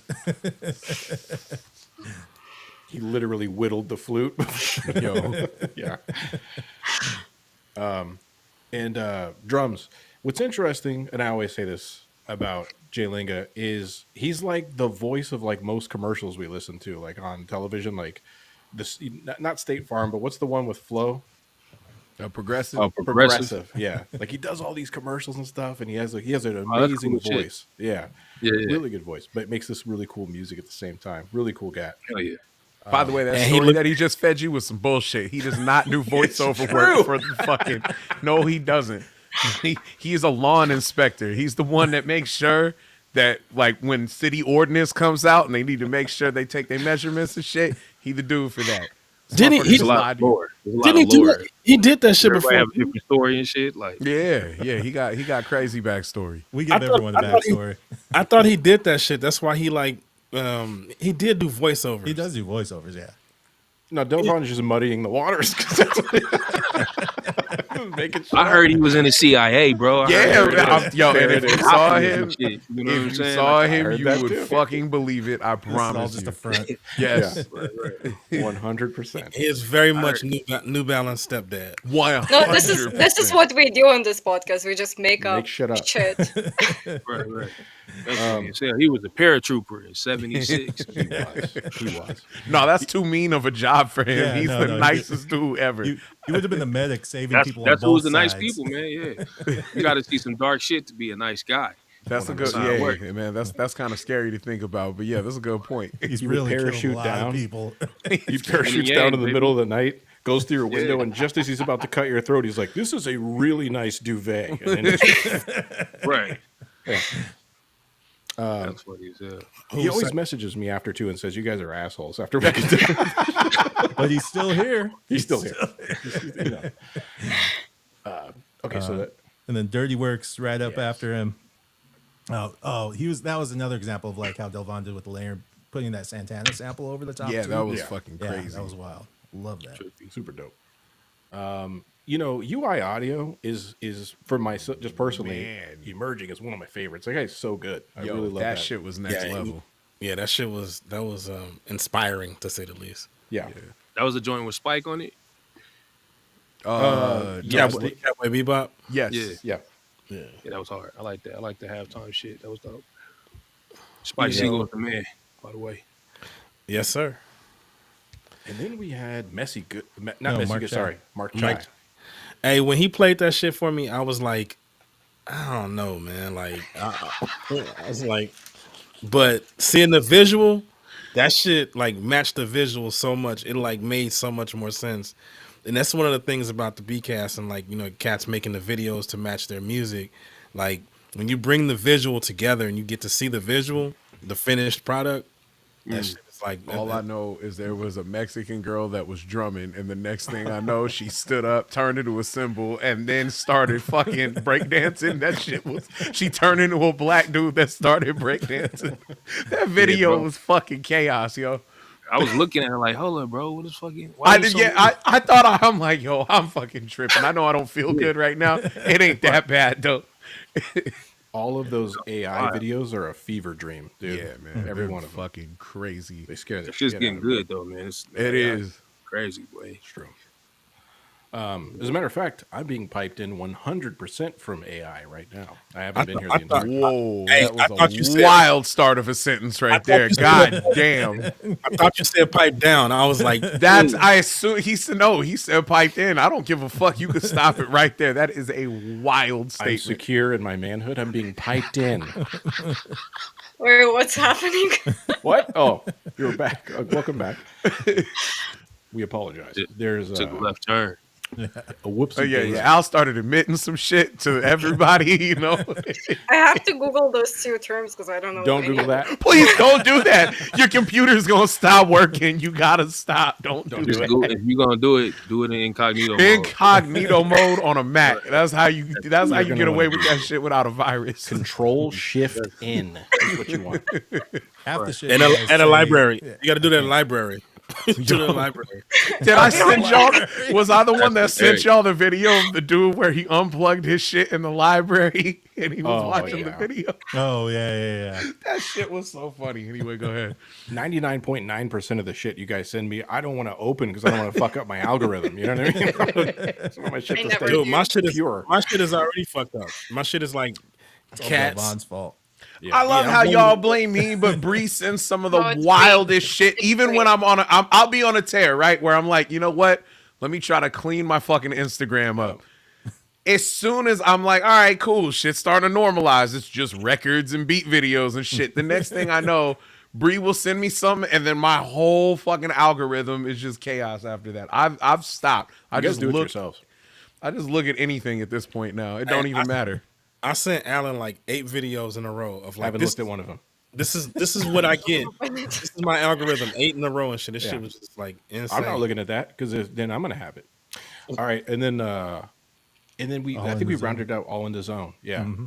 Yeah, that was Yeah, dope. that that was video great. game like it just makes sense with that sample. Yeah, Doing that yeah, going with the with that whole Mega video Man game shit. vibe. Yeah, that was dope. I gotta needed send that to the somebody to give homie. him a beer to crush over his head because he was doing the Stone Cold walk. Yeah. Fantastic. I needed that really bad, man. Yeah. I'm Yeah, gonna that was we have to awesome. send that one to Mega Ran or something like that. That should That's be what I was perfect. thinking too. Yeah. All right. Let's keep it running. I do believe. Let's see here. We got a mute.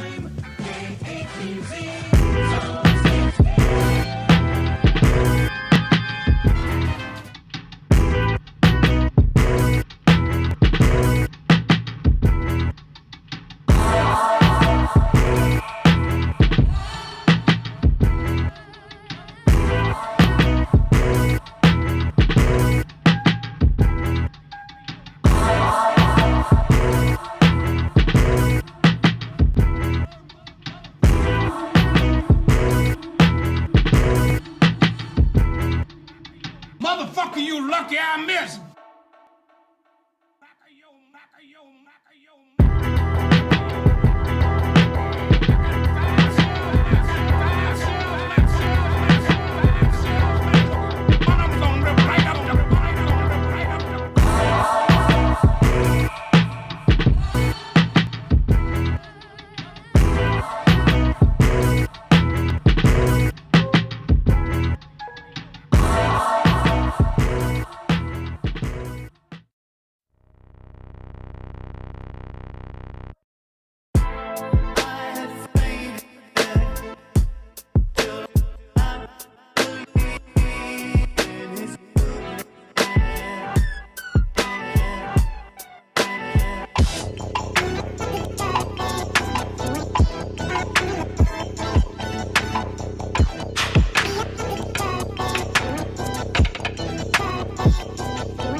I'm faded. Feeling X-rated. Hey, I'm tripping, I'm sliding, I'm riding.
Nice.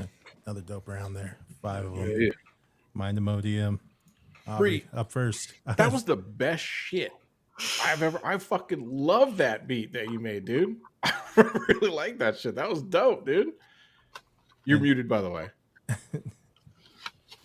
Thank you, sir. I appreciate the kind gesture.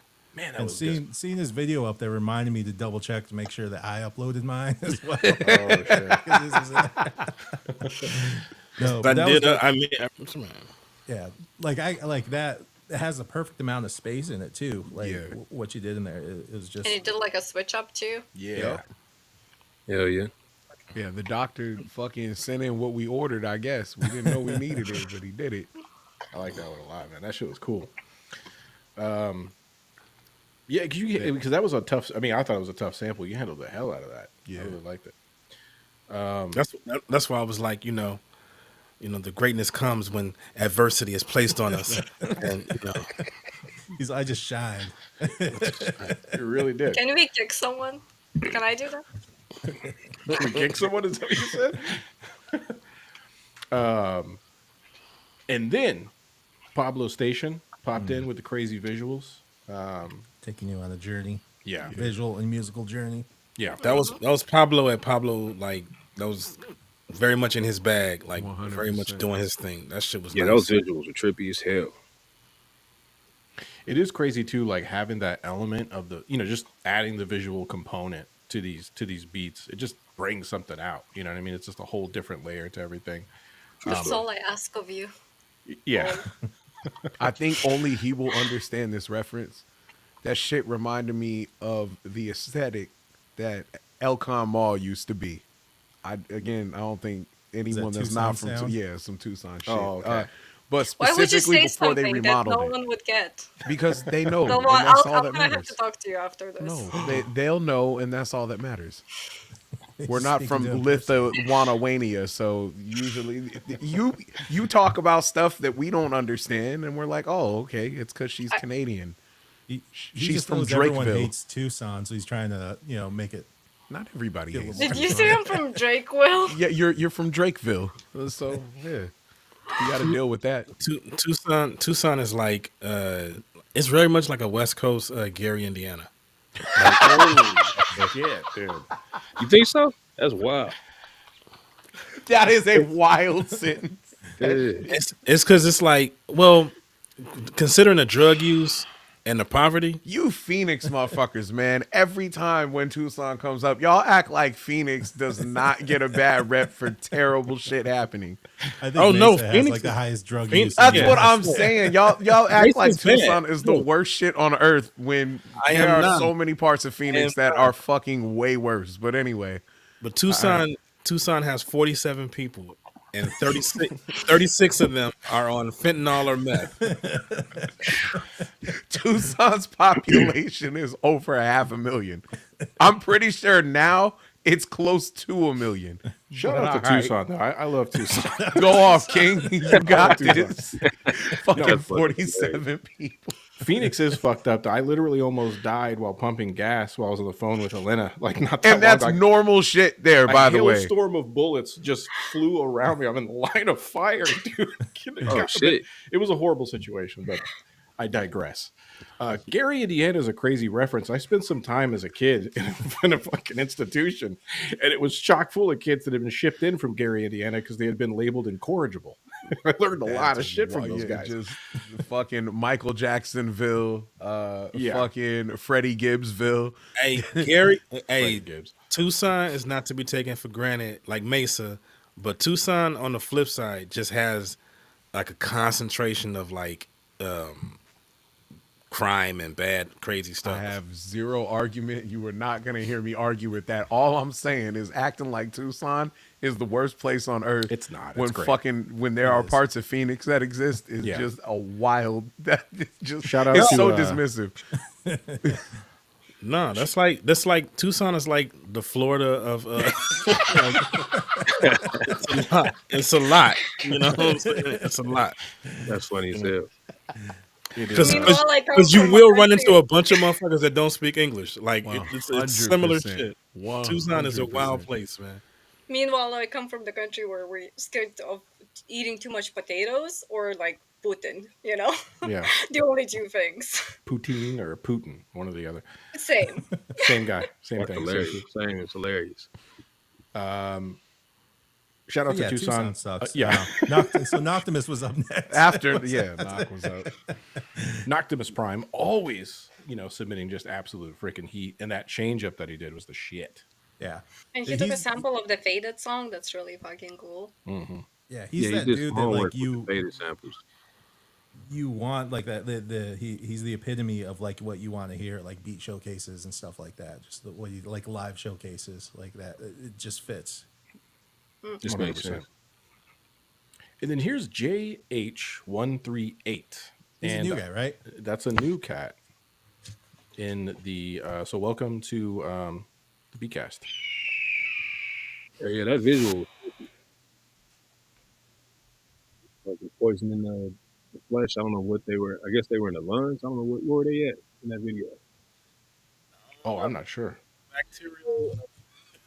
Bacterial. Wow, yeah, there was some wild shit going on in that video, man. That was It was one of those scary ass 70s school video movies. they know the Yes. drugs type joints. Yeah, Yeah. Yeah. Like if you have sex early, this will happen to you. that type of shit. Yeah. Eat organic or else type of shit. Absolutely. Welcome, and hopefully you keep submitting. It was really, really good beat. Yeah, it good chops on that one, and the switch up on that. I like that one. And then Wayne Grams has rejoined us for another episode, which is really dope. Met that cat down at Grand Avenue Records in Phoenix. Really cool cat. And I dug his drums on that one that he had. The programming was really cool. Yeah, that's why I had in my notes just drums. Exclamation. Yeah, it was great programming, drum programming. It had that MPC sound to it. You know what I mean? Like you could hear a bit of that sequencing or something to it. All right, let's jump back in. You guys ready? Yep, let's go.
I wonder what Marlo was up to right fucking now. Suffering.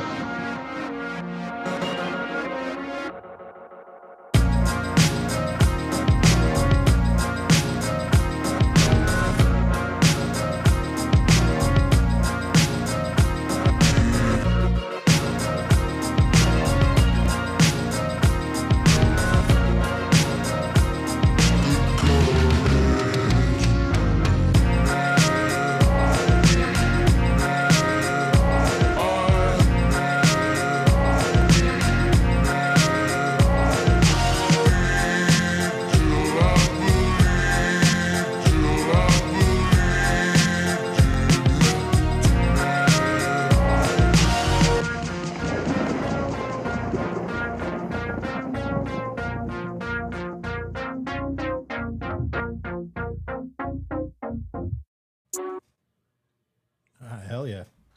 Marlo, really dope. Hell yeah. Kicked off with Vargas on that one. His dirty ass, grimy beats and all of his. Hey, that. Yeah, I don't know if did he make them joints on the EPS? Man, he has anything and everything that you can think of. That man owns at least 2 of them bitches. He's got a museum of equipment at his spot. Oh, dope. Yeah, I really like the. I used to have an ASR, and I really fuck with like the way Ensoniq distort shit when you clip. So I was like, yeah, that's a good 808 right there, my friend. I like the way that shit sounds. Dirty. That reminds me of like J-Lib when they had them dirty ass 808s under the records and shit. I was like, yeah, I like that 808, friend. I like that sound. Nice. Need a sample pack of filthy ass 808s. That should be a thing. Yeah, I like what he was just playing it on the keyboard, the samples and doing it that way as opposed to the chops, doing the chops. It reminds me, fucking Kev Brown was talking about Jay Cyanide in an interview. This is like years back, where he was talking about how when Jay Cyanide makes beats, he said he just turns the metronome off and records. He says he don't give a fuck what goes along with it. He don't care what comes. He just makes that shit. And that it reminds me of like his process for making shit. I love it. It's fucking filthy. It's raw as shit, and he just goes with it. I love that shit, man. Well, next up was What's His Face Music, which is their first time submitting. Fucking man. Yeah. Top 5. Welcome to the Beatcast. I think that's one of SoyIsREAL's homies. Am I right? Yeah, I think he came from Soy. But yeah, I had that. Flip the shit out of that. Reminded me of that Dilla J Stay Paid, like it would fit perfectly on that album. And like you could hear like Danny Brown or something on that shit. Yeah. Oh, that would be tight. Yeah. Yeah. The energy from his submission was just fucking next level. Plus, I was checking out some of his content. And, like the dude can rap as well. Like his music that he does is really good. Oh, tight. Yeah. Shout out to They definitely had the energy. That was tight. Yeah. And then Chai was up next. Isn't it Top Che? 5? Che. 2 of them in a row. Top 5. That's like the 19th time in a row. Che. You're kind of trying to make him not come back to us, Sorry. Listen, I'm very old, all right? It's hard for me to remember anything. Yeah, Che, absolutely phenomenal. submission there. Really hard hitting. Shay. He came in again. He's like Shay in the chat. I don't think he he did it like that. Like, He's all Shay. yeah. Disappointed. Yeah. No, he's saying it in a Canadian way, you know. He might apologize Shay, to us. mate. Oh yeah, I said mate. Shay, mate. No, it's A. It's A. Shay, A. No, he was one like we talked on the last episode where it's like he uses a lot of the effects on there, but he uses them right. He knew it was damn near sparingly. You know what I mean? Like obviously he used quite a bit. Yeah. But he didn't fucking overblow the performance like a lot of it just worked. 4 users will do. Obviously not all of them, but man, I know y'all know what I'm talking about. Some people go fucking way overboard. Same with koala people, but when you do it that way right there, that's beautiful. Top 5. Really dope. Big B Beats. Shout out to Big B. Yeah, he went back to his dark roots. He did. Yeah, with darker beat, murder music. A little bit. Yeah. I like that he switched it up too, where he was a performance video too, as opposed to like a lot of the other stuff was, like from last season, the shots of the darker shots. And this one is a more performance, showing the performance on the koala there. Drums, do you ever use koala? Nah, I beatboxed on that shit like one time, man. But I think it's really dope. Like I haven't really had an opportunity to really dive into it like that. But I think it's dope as shit. I've been following it. And a lot of heads really get busy on it. Yeah. I think it's one of those like it's not like because of the interface, it's not like Reason or Fruity Loops where it's kind of like a linear or latitude. What lateral? It's not like a lateral move. It's like the interface of fucking with it is like if you either like it or you not hate it, but you just can't really get into different. it. Yeah, because It's like hardware, right? Like kind of like a hardware interface for a screen. Yeah. So moving that back and forth versus being on a drum machine or inside of a computer is just such a different move. Like you got to pick your poison. Mm-hmm. I feel that. I think it's dope as shit though. Like I like simple sampling. Like I don't want to fucking have to do too much to sample. Like Ableton, it took me a long time to get used to recording shit the whole way in and then chopping it up. I used to get on my nerves, bro. Even like in machine, I just want to put my hand on the record, record it, put it on the pad right now. Yeah. I'm a very MPC sampling type of dude. So it took me a while to kind of break that habit to get into using software shit. I kind of wanted to throw a question at you too, to that effect is like, and this could be hard to answer or difficult to answer, I should say, but like, what are some of the common mistakes that you see when you hear, more of like the cats that are trying to find their way in music, more of like, I don't mean to like label anybody, but like bedroom producers, like myself, just making beats, trying to find their way. Like, what are some of the common mistakes that you see that like, all right, I've been there. I know a way they could circumvent that. Of course, they got to find it on their own, but is there something you could share? I mean, there's not a specific thing that jumps out, right? Like we all take this same journey, to be honest with you. We're going to make a lot of music and a lot of that shit is going to be fantastic and a lot of it won't be. And through that, you kind of find your own space and time or space and lane or whatever. I don't know, man. People get shit. I always say like everybody gets the same deck of cards at the end, but you don't get them in the same order, right? So some people's mixes might be fucking tragic for a long time, and then they learn how to mix. Some people might get that first. Mixes are incredible. Don't know how to sequence. I can't make a whole record. You know what I mean? Everybody's different. Some people can layer crazy, but can't finish a song or whatever the fucking situation may be. So there's not like a specific thing I see a lot from people. It's just everybody's on a journey, bro. We all, this shit is subjective. Nobody can really tell you what's dope per se. It's just what's dope to them. And just, I don't know, keep fucking cooking. You know what? I can say this. This is a mistake. Make more shit. I was just gonna say that. I was just gonna say that, not to cut you off. I was just gonna say that. I was like, is that your maturity talking, or like, look, where's that coming from on that end? Because like that's a more mature perspective of approaching the art. I mean, shit, I don't know. I made a lot of terrible shit, bro. Like you know what I mean? Like I'm human just like anybody else.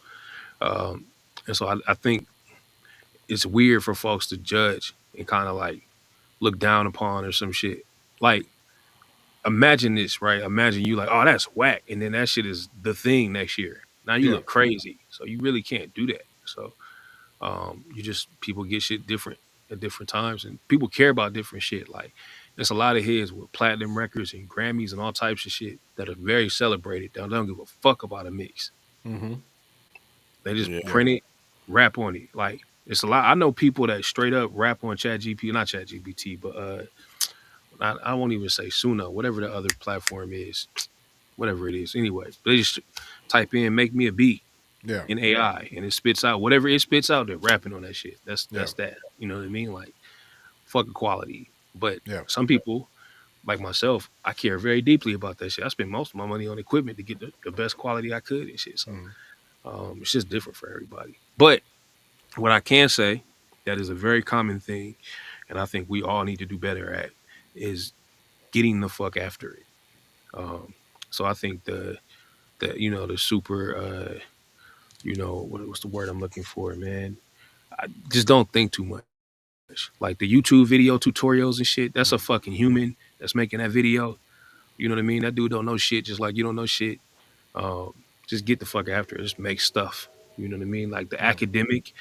Like I listen to people kind of break down what Dilla did, and I'm like, I'm pretty sure that dude was just making beats, bro. He wasn't thinking about it Yeah, the they way be that like, there's like, people throw it out there.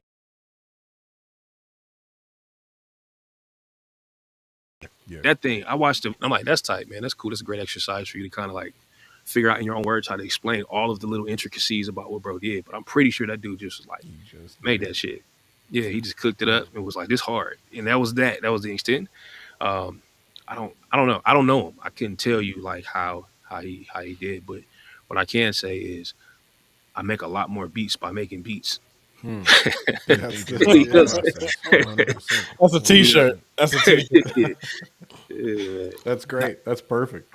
No, I heard that from another artist when I asked. I'm like, we had a critique at the University at the Art Institute of Chicago, and and asking him like, how did you get to this place, or like like because we're dissecting your work, we're like breaking your work down, we're looking at the work, and we're like describing all this shit, and he was just like, I just shoot, man.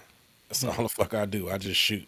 I keep shooting and I don't stop shooting, and then I stop to look and see what I did, kind of pick something that I feel great about or feel good about, and and I discovered that more so as I like in my journey of producing, that a lot of the shit that I might like myself, it's like it's too nerdy, or like it's not the shit that everybody gravitates to that I make, like Mhm. so. But you gotta keep swinging, you gotta keep pitching. If you don't make that's just a fucking T-shirt. I make better beats by making more beats. Yeah, make more beats Straight by up. making more beats. That's great, man. That's one of the better things I've heard in a while for shit.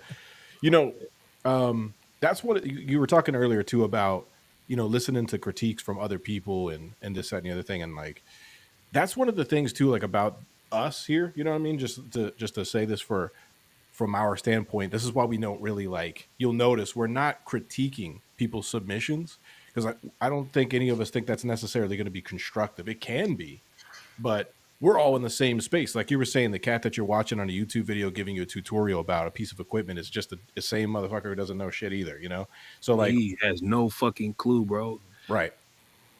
Yeah. He's just trying to figure it out, just like you. Just Right. saying, y'all doing this. You guys are doing the same thing. Yeah. Promise. Exactly. Yeah, we're in no position. That's why we've never even acted like we're in a position to be like judging. So more so, it's like that's exactly the theme of this whole thing, is just let's make more shit. Let's get the juices flowing. Let's get creative. Let's make something and see what happens. Yeah. And it's cool seeing people come together and start making all kinds of different projects together. And just the other day, there was somebody. It was Che and one of the other cats that were like at a venue together. And I think Pete Rock was up there. Who else was up there? That event that just happened? We were just talking about this. You guys know what I'm talking about? Oh, the wrestling event. I don't know if it was a wrestling. It was like a hip hop event, but they didn't know they were in the same building. They didn't even follow each other. And I'm like, I messaged them. I'm like, there's another Beatcast head that's always participating in the same room. Next day they were in the studio together and shit. It's fucking. Oh, that's tight. It's so cool. Hey, shout out to DB in the chat, by the way. Shout out to shit. Hell yeah. What's up, DiBiase? He's gonna be joining us next live as well. Oh, that's what's up. That's my man, bro. I fuck with DB. And then Marlo was our last submission of that section right there. What do you guys think of that beat? That shit was fly, man. He did his thing. Yeah, that was like some soundtrack music right there. Like when I listened to that, it was like some John Carpenter 80s action type feel to it. Yeah, I really did. I did like the vocal sample treatments that he adds to the shit to like build it out. It really like to go to that cinematic effect that you're talking about. It really kind of builds out the picture that he's making. Mm-hmm. Really dope. All right, let's keep it running. Bet.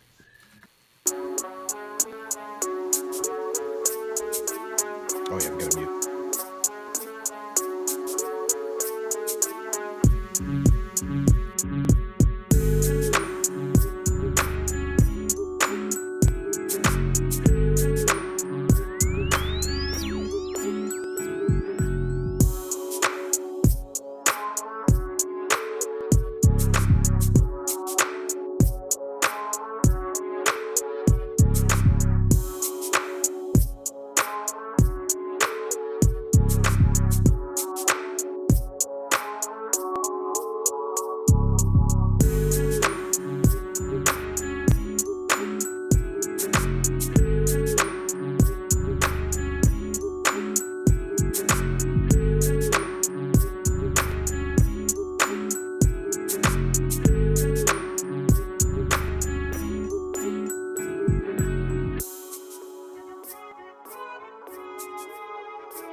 About time. All right, stand by. We're gonna move in.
I'm a gangster out on that, baby, I broke. Right now, I'm surrounded by some gangsters from Magnolia.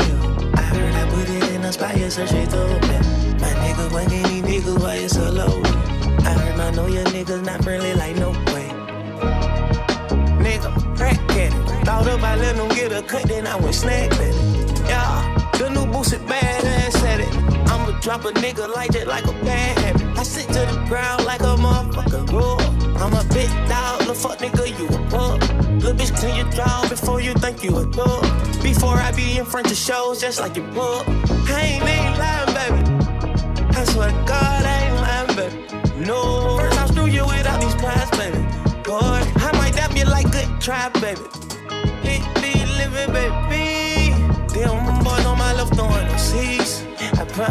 them, I'ma see them in week.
That AI shit is weird as fuck. That shit is wild, dude. That was a Super lot wild. less disturbing than his video from the last one, though. My man at the end turned it. He went from Eddie Murphy to George Lopez. What the fuck is happening? That's trippy, man. Hey, y'all, pardon me for like 2 seconds. I got to check on something real fast. Yeah, I'll be absolutely. right back. Yeah, no worries. All right. So top of that one, EXG. Hey, you know That's what? nice. Actually, while he's doing that, we could do the giveaway if you want. Oh, hell yeah. Yeah, do You it. wanna do Yeah, that? go for it. Go for it. All right. So all you have to do to win the Beatbox giveaway care package is be in the chat and Be pretty. type hashtag Beatbox in the chat for a chance to win a very special giveaway. I'm going to give everybody a few seconds to type that into the chat. I don't see necessarily that anyone has. I think there's one participant. That's They're 2. coming down now. They're There coming we in go. now. Yeah. We have 2. It's actually Okay. flooding in quickly now. Yeah, you got to remember, there's a little bit of delay. Now, if you are my brother, don't type hashtag. I know. I actually never sent him the address for that, so that's one that just went into the ether. They're not picking it up from. Oh yeah, they are. Okay. Yeah. All right, a couple more seconds, and then we'll go ahead. Well, actually, we got time. Shit. We got time today. We do. We're a little over halfway. We're almost done. I got feedback. Am I good? Is You that just better? got like it's a background fuzzy sound. Like watch It's if I just- mute. Yeah. Yeah. And then of course you're gonna have to unmute because I muted you. I'm sorry. I apologize. All right, let's go ahead and start. Is that better? You need like Not a really. gate. Who's gonna win? The shit's loud when it drops. It scares me a little bit. There's a gunshot. Aren't you in Japan? He is. You know what He though? is? They can ship anywhere. I think. I'm sure they can. Yeah. Yeah. I think Lautry. I We'll don't know. make them. Yeah, We'll make them. We'll make him. We'll play that sample that the fireworks go to. Every Whatever. time. Hey, we got something for pow. Yeah. And it just says real quick Tucson on the screen. Boom. I was gonna say that's what Tucson sounds like. Shout out Lautry. You win. Congratulations. I don't know what they're going to send. Maybe it's alcohol. Probably not. I know you're an adult. They might send some gear, some clothes or something like that. A blanket. Yeah, Vargas had a really good chance of winning this. He really, yeah. But then you were like, let's wait until more people would join, And you fucked it up for him. So I fuck everything up. It's pretty much, it's what I do. All right. So, yeah. Who set this one off this time? Was it EXG? EXG. Yeah. He kicked that one off. Super smooth as always, EXG. Oh, yeah. Absolutely fucking phenomenal.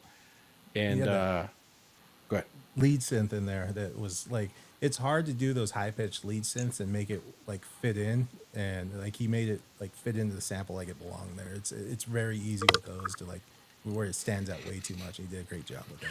Free beatbox for a year, yo, that's abusive. Could you imagine? Turning y'all into alcoholics, man. It's Skip also water. it's not just like one of the boxes or whatever. It's like a fucking absurd supply every It's a time lot. they give it to you. They just pull up a Like truck. every week you just get a fucking care package that's unnecessary. You're on the guy's delivery route now.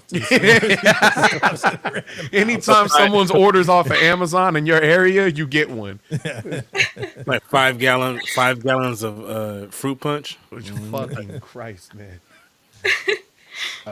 Also, while we're waiting and in between our reviews of these beats, if you guys have Amazon Prime, you already have a subscription to our Twitch. If you want to subscribe, you just subscribe to the Twitch and you check out with your Amazon Prime, and it's free. So it's just included. If you don't use it, it just automatically goes to Jeff Bezos, and I don't think he needs anything else from us. That's quite enough. Jeff. Delvon, do you not have Prime subscription? So I am a peon. I have no Prime. My mother has it, and I steal her account information to use Prime. Because I was able to give subscription to Delvon, and I was like, don't you have Prime? Yeah, I don't have Prime myself. I use my mother's Prime. See, I'm it's the opposite. beautiful. My mom uses mine. You see, now, Delvon, that's what you call a real man. Yeah.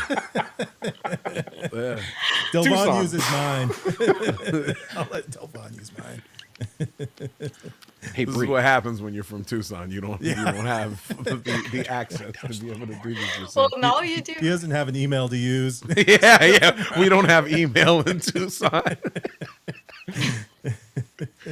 I was talking with somebody about this the other day, and it's so fucked up. I got so used to living off on a fucking 29th Street, terrible area. I got so used to living there that when I moved out and I lived in a good spot, like I lived in the foothills after that, I couldn't sleep at night because I wasn't used to hearing like fucking police sirens and gunshots and shit. It's a terrible thing. You get used to being in a fucking horrible area. So And that's what it was like when I first moved to when you got to Chirac, no, I now as a grown up I live very quiet. Very quiet. I don't fuck around. But growing up, I lived in the city, and then my window faced out. So like every night, all I heard was the bus go by and people walking back and forth on the street. So when I got to Arizona, all I heard was a generator and then like birds. I was like, what the fuck? This shit. he said a generator. Like who? Birds. I heard the air conditioning outside. I just heard that shit would kick on. I was like, what does that sound? What the fuck is that noise? And I was so Arizona, used to that shit's always on. Right. I was just so used to hearing like sirens and like shit in the background, people cursing. Yep. Something going on.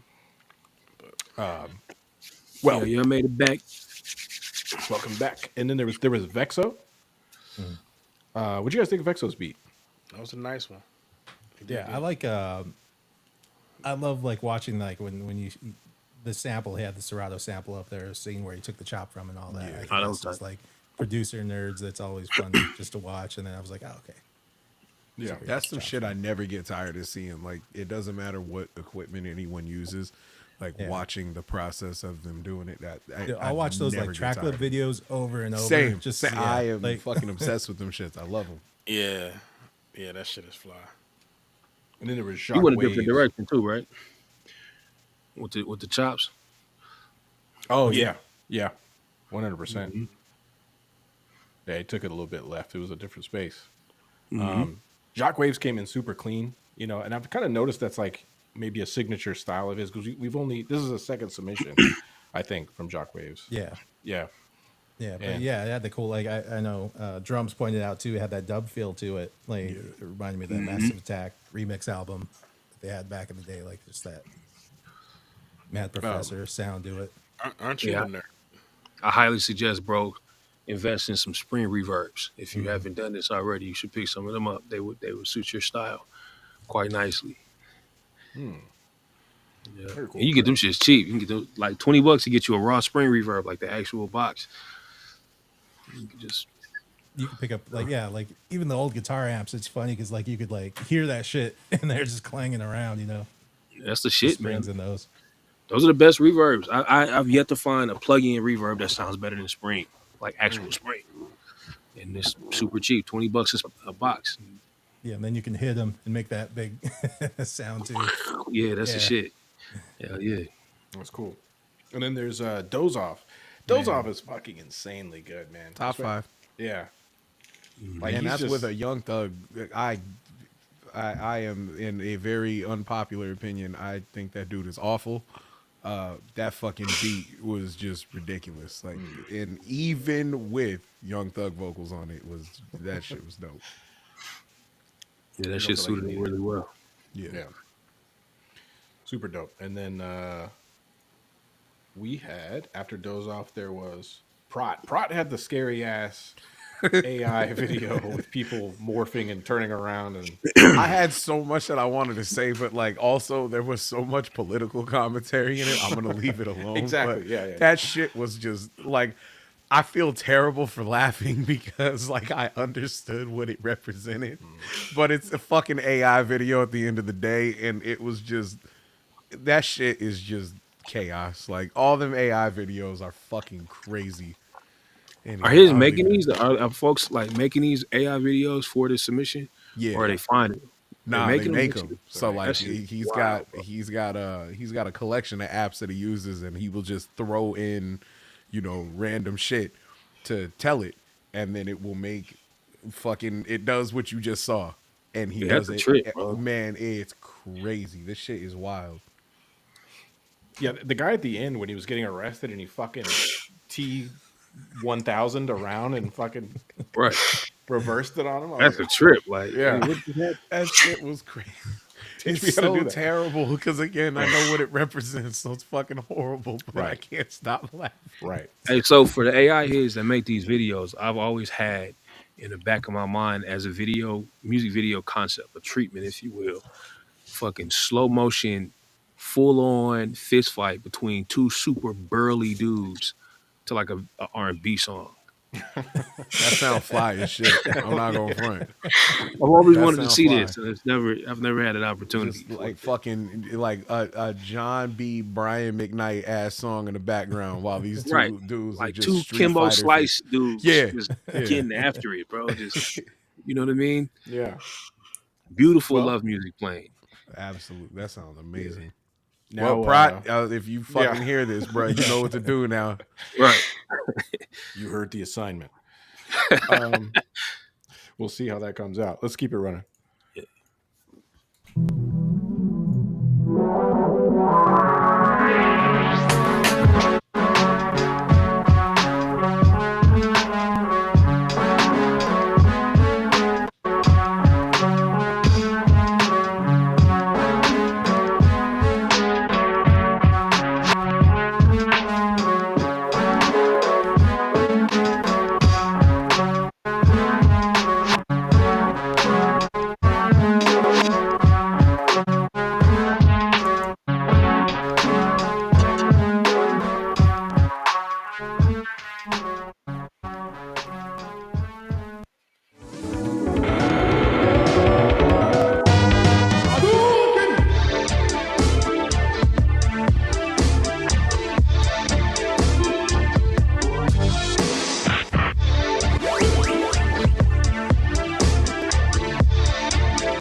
Hold on, man. Hold on.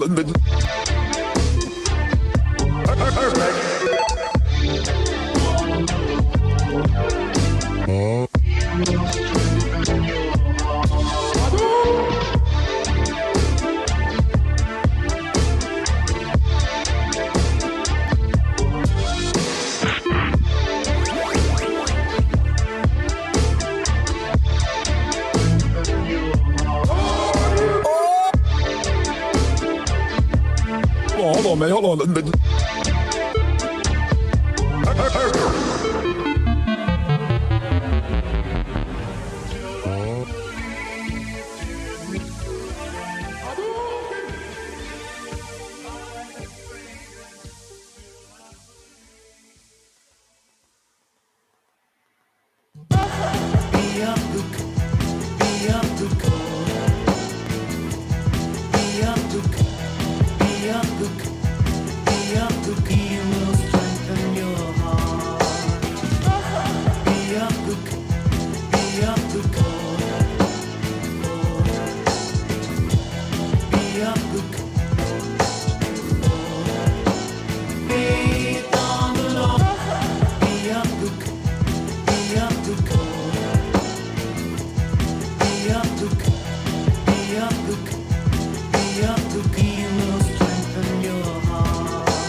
Good in the ghetto, the booty on jello, the cootie on peril, the spirit don't care about the studio, narrow, the cap is incredible, the cap is incredible, misses on misses incredible, face is credible, black bitch, that bitch, bad bitch, credible, bombastic bitch, I got several, high fashion shit on my pedestal, she's a pro freak, Angelina like Jolie, Santelina, no pitting, no quick, Taratina, no fishing, that click, Aquafina, pump fiction, no ring, no sweeter, dark tip, Cosita, John Cena, how you see it, how you know, shorty, let me get it, never don't know, lady in the street, lady in the song, wetter than a beach, tighter than a Bronx, I see her, I see like see her, bad bitches in Costa Rica, like Mia, I see her, we like I need her, I need her.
I need to see the movie for the last one. I want to know what movie that was.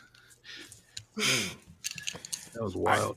That Soviet villainy cut, that last one you were talking about too, like that's a different approach for Soviet villainy. Completely different. Yeah. Completely different. That was amazing. Facts. I like that pocket. That was nasty. Yeah. Very driven. It had a lot of drive to it. Really dope. Mm-hmm. Damn. But going back to the top with Tape, the Atomic Peace Ensemble, I dug that it was more simple. You know, like he took like a simple approach to it. I like how he's just like, let's a sample do the work, you know? Yeah. But no, he added drums. He doesn't usually do that. Like, yeah. That shit caught me off guard with that one. Like he usually goes like the Alchemist route. But nah, man, like that shit, I don't know. That was beautiful. I love the way that shit works. But every time he does something, he always keeps it real chill, but he also finds a way to make it his own. I fucking love what that dude does, man. Every single time. If you ever get a chance to see his workflow, shit is real. He's a master at what he does. It's real nice because he never. It's like he'll go in one direction and then like just pivot, and then he comes to that sound, like where it's like complex, but then it just becomes really simple. Right.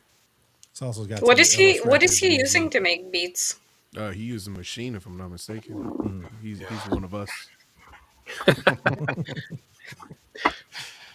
This thing of ours. That's what it is. Yeah, this thing of Right, ours. right. Sam Drumlow, he won me with Street Fighter. By the way, yeah.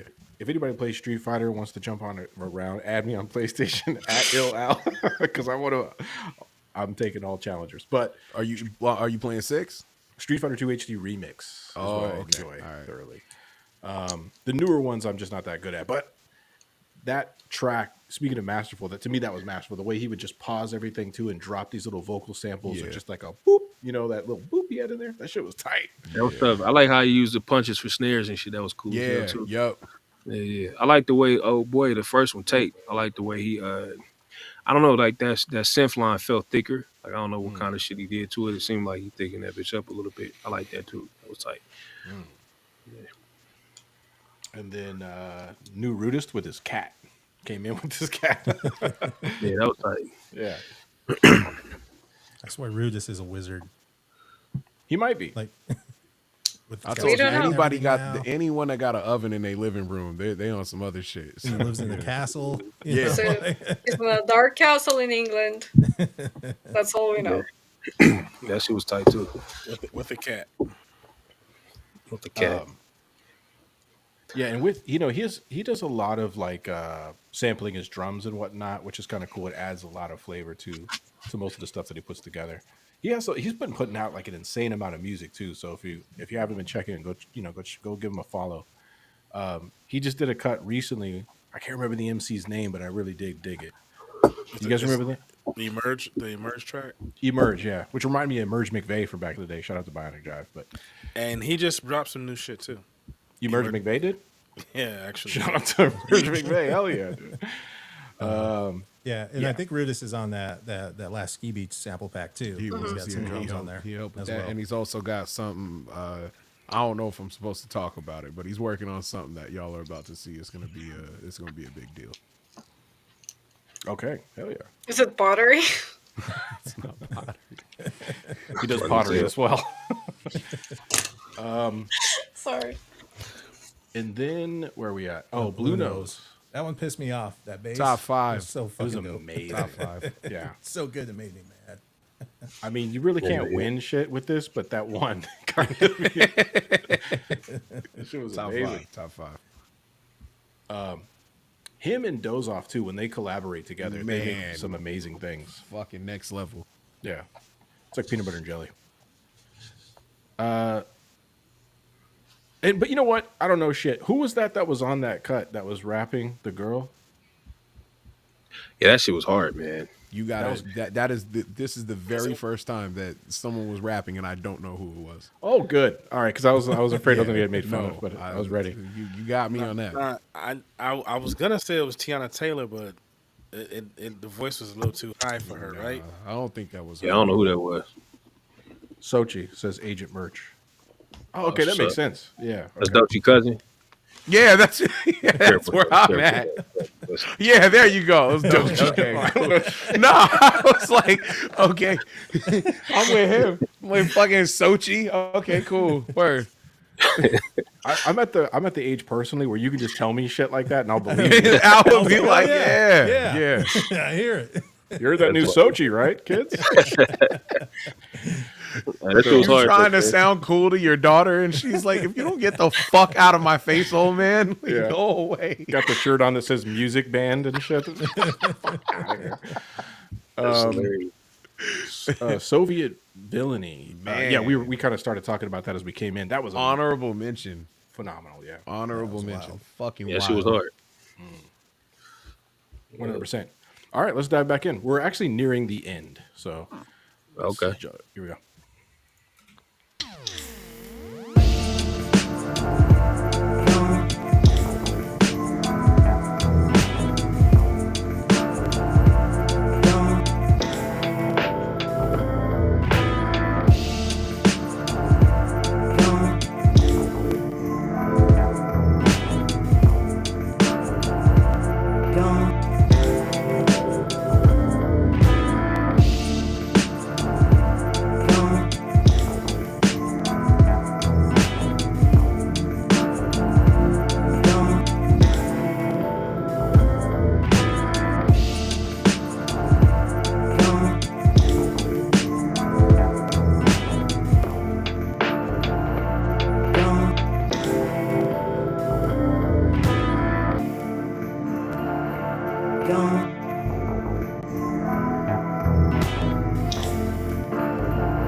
Somebody next, who's gonna be? Can't make no promises.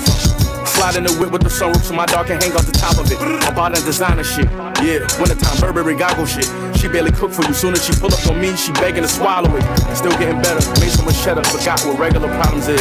Go back to the ghetto, my scarf like a medal. The shots they sending anonymous. Clock I knocked down a big hippopotamus. Quarterback giving them audibles. This how you should do it. This how you auto flow. Negative, you just sound horrible. Yeah, whole lot of carrots. I can see how you whole lot of embarrassed. And I put a bitch in the White House, maybe for Kamala Harris. Land in Detroit, I hit a boldie. I need some work, you got something to show me. Never go broke, y'all niggas know me. I get back the whips and get back the rolling. 36 of that OD, get back 800 clip in the road. Yeah. Slid in that OD, niggas is OB, big ass stick, we hit it to go.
My brother called you a falcon whisperer, RTC.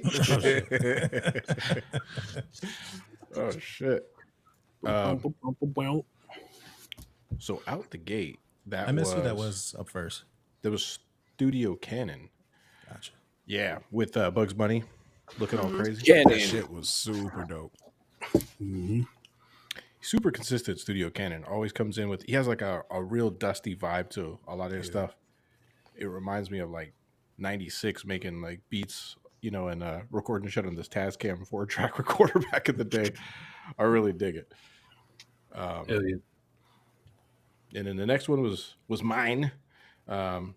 You know, that's what I was talking about. So I went a whole different route, and then I just ended up using the vocal sample as a way to just play like kind of like a vocal instrument over top of it. You know, something that I know you're from Phoenix because that beat sounded like 117 outside. Like I don't really know how to explain what I mean, but it just sounded like you made a beat in the heat. Like I don't know how else to put it. It sounded hot as shit outside when you made that. That was dope. Fucking real dope. Yeah, but that was a good way to incorporate the sample because it doesn't sound like you struggled with it. No, not at all. Oh, yeah, Elena knows. I struggled hard, dude. I tried like 5 different times. He Kyled. He's got a bunch of holes in his wall. Yeah. He just puts monster cans inside of it to cover him up and shit. That's funny. No, he's cutting himself. He's a cutter. I think that's terms of service, dude. yeah. I think you just TOS'd us. Oh. At one point, I was full windmilling the wall, dude. Just like hole after hole. No, I like Wait, the kicks and that shit, man. I'm a fan of, chubby kicks. That's my shit. Hell yeah. I saw you put that in your side, like the fluffy kick. That makes me feel really good. I appreciate that. My thing, man. Hell yeah. Loudtree wants to know how hot it gets in AZ in February. Fucking, it's probably 109 right there. No, right now. No, right it's now. 70s, 80, mid 70s. 85, 80. Like it's not. Not yet. Not yet. Don't let them fucking lie to you. If you go outside right now, it's 106. Do not let them fucking lie to you. Okay. You know when they'll start. If you go outside right now in Tucson, you'll get poked by a needle. I have no disagreement. That's hilarious. If you walk outside in Phoenix, you'll step on one. So fuck out of here. It's just gonna be a different part. How many of y'all live in Arizona, bro? I do. all three. The two that are at the top. Yeah. I live in Chicago. I'm in Chicago. Oh, you stay in Chicago now? Okay. I am currently in Texas. So. Okay. So give you like a little backstory. We all started on the Arizona hip hop scene in like the 90s, and okay. And so like, well, Del Vaughn didn't. I was like, bro. They old, all of them, all of them. They old as fuck. So yeah, I'm not a part of their stories. You know what I'm saying? Old as fuck? What is old as fuck? So Al, hold up. So Al is 53. RTC, I think, just turned 51, if I'm not mistaken. And Black Don't Crack with Bree, he's actually 59. But it is what it is. You know what I'm saying? I'm in my mid 40s. I think Bree is in his late 40s. Yeah, I'm okay with being in my late 40s. Yeah, dude. It's so a great go to hell, Del. This is cope. You know what I'm saying? This is when someone has seen the light at the end of the tunnel. This is cope. This is when they go, you know what? Hey, it really ain't that bad. We're at the age where we got our own Prime accounts. Yeah, dude. We don't use our mom's account. Give a fuck. Got him. Yeah, so we all started in hip hop and doing shows, touring and like doing underground stuff, and then life happened and we all became adults and progressed into right? Yeah, a little bit. And and now we're 10, 15, 20 years later doing a podcast. So that's what's up. Yeah, I'm in my 40s too, bro. Yeah. Team 40 right there with us. 40 gang. He's just trying to make y'all feel good. Stop it. You know what I just heard? A moment of interesting.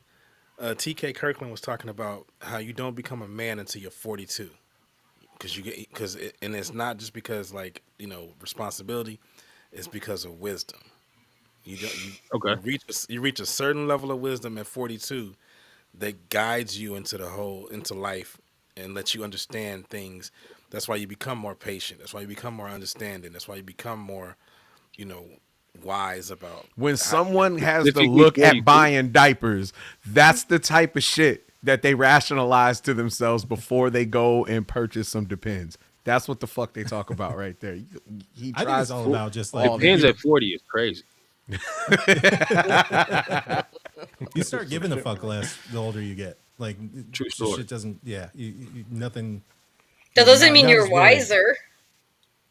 It does. It does. I think giving less of a fuck is probably a symptom of being a little bit more wise, I would say. It's way more perspective. It's like at the least there's correlation. Mm-hmm. He said, and the shit that hit home, he was like, it's that moment you turn the radio off and you listen to the tires on the road. I've been doing that since I was about to say that. I guess that's my serial killer trait. I'd just be driving around with no fucking sound sometimes. The kids call that shit raw dogging like a drive or a plane. Like they're acting like that's hard. It's like, dude, that's Tuesday. That's like what I do all the fucking time. Nah, that's definitely not normal. But I do that shit, and I understand that. I get it. Hey, in between my NPR, I just want to hear the road. That's all I want to hear. I'm listening to music every time I fucking touch outside. I got a question. Do you have an issue creating music like while you consume music? And what I mean by that is like if there's new shit that's about to drop that you're interested in dropping, if you got something that you're working on for yourself, does it influence me? Yes. Nah, bro, I had one stint. Shout out to DB who was in here earlier because he's one of these people that influenced the shit out of me. Also, Sidechain Gang. I saw y'all in here. That's what's up. But I had one stint in where fucking outside influence got to my ass, and that's when I first started this little stolen drums thing back in like 2016. I got exposed to the LA beat scene, and that shit fucked me up, boy.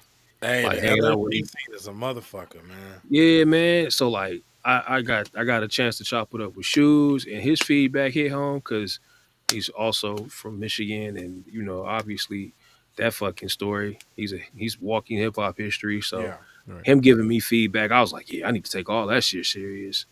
And then fucking meeting Iman and that vibe music sound, that shit is fucking out of control. So I was like, damn, maybe I can swing my drums like them. Who And then specifically were you taking your shit? Well, just out of curiosity. all of these motherfuckers, bro. Like DB was like, yo, me make a couple beats with you, bro. Let's check it out, kid. This is what you do.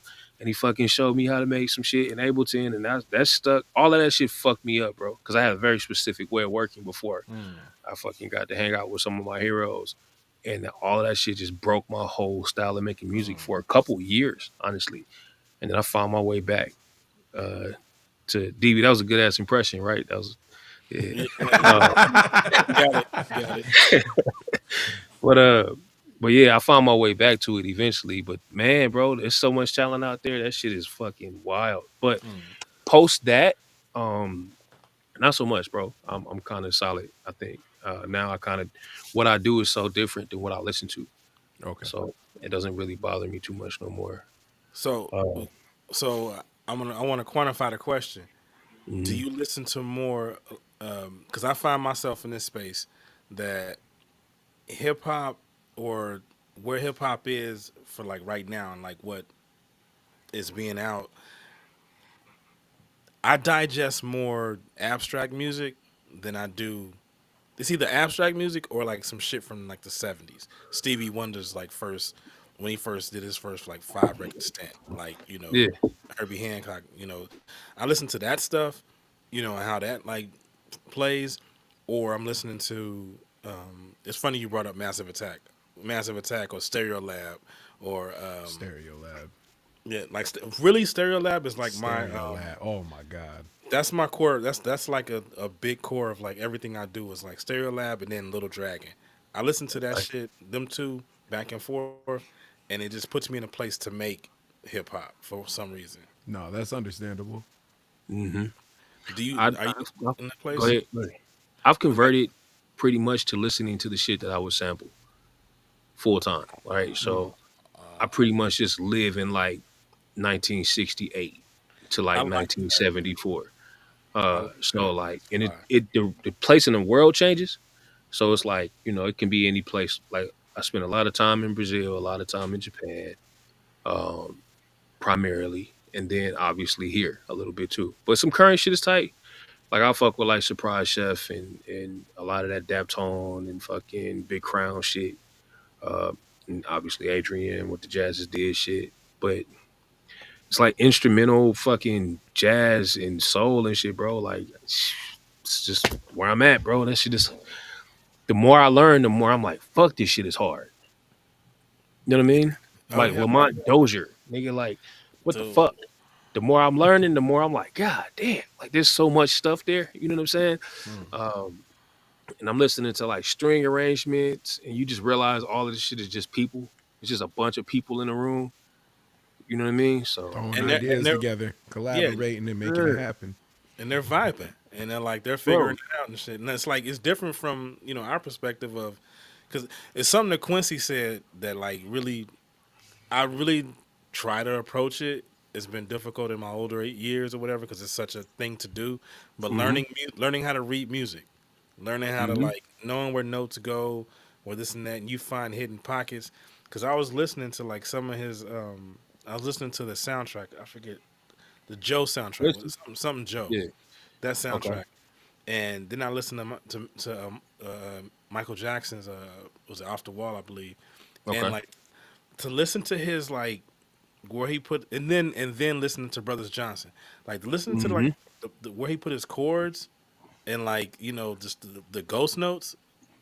It's just to get to that place. It's like just an infinite pool to swim in. Facts. The touch that motherfuckers got. Like I listen to fucking like just say drums. And say we want to talk about like what's my man who did the Power of Soul? Idris Muhammad. Oh yeah. And listen to the fucking touch that bro got on the drums and shit. And it's like you listening to the shit that's there, but then like how he's playing it. Like once I hop on the kit and I learned how to play drums fucking with sample packs, by the way. But like I'm playing and I'm listening to him play and I'm like, yo, how the fuck do you even touch the drums in this way? The spacing and like how dynamic everything is, but he's constantly like switching. It's fucking crazy, man. Just the That touch, shit is bro. crazy. I'm like, you play hi-hats, and if you play them wrong, you lean a little too far this way or that, you get a harsh sound. You get If a you play 'em completely different sound. absolutely correct. It's like, damn. So this is how much pressure bro was using to get that fuck out of here. And Like, the fact so that he was able to be on like every CTI release back then too. Yeah, you know? with Right. no and all of it sounded dynamic. Like he had his own sound, but Mhm. all of the shit sounded different. It man, it's just crazy. That shit Crazy, is bro. insane. Then I like, was sitting up when I had my I lucked up on a real nice drum set, and I was Mhm. sitting up there trying to play it. That shit taught me, like trying to play, not learning, because I ain't learned shit. I can't, I ain't gonna even pretend. Trying to play drums taught me so much more shit about like the acoustics, and then sitting down myself and making sound like ear candy, creating Right. ear candy with drums and shit. It'll make you respect that shit. Crazy. So much. Yeah. I inherited like 25 cymbals, and I didn't know what I had. Like Mhm. knowing what I got, knowing now, because the guy I sold it to, he was just like, he got that shit. You know how you sell some shit on OfferUp and the motherfucker come over and chop it up with you for a little bit, and then they take Right. the shit and go. This motherfucker got the shit. He saw it, got it, ran. Like he was going so fast. When I found out what I had, Yeah. I had probably like $3,000 or $4,000 worth of cymbals alone. Sheesh.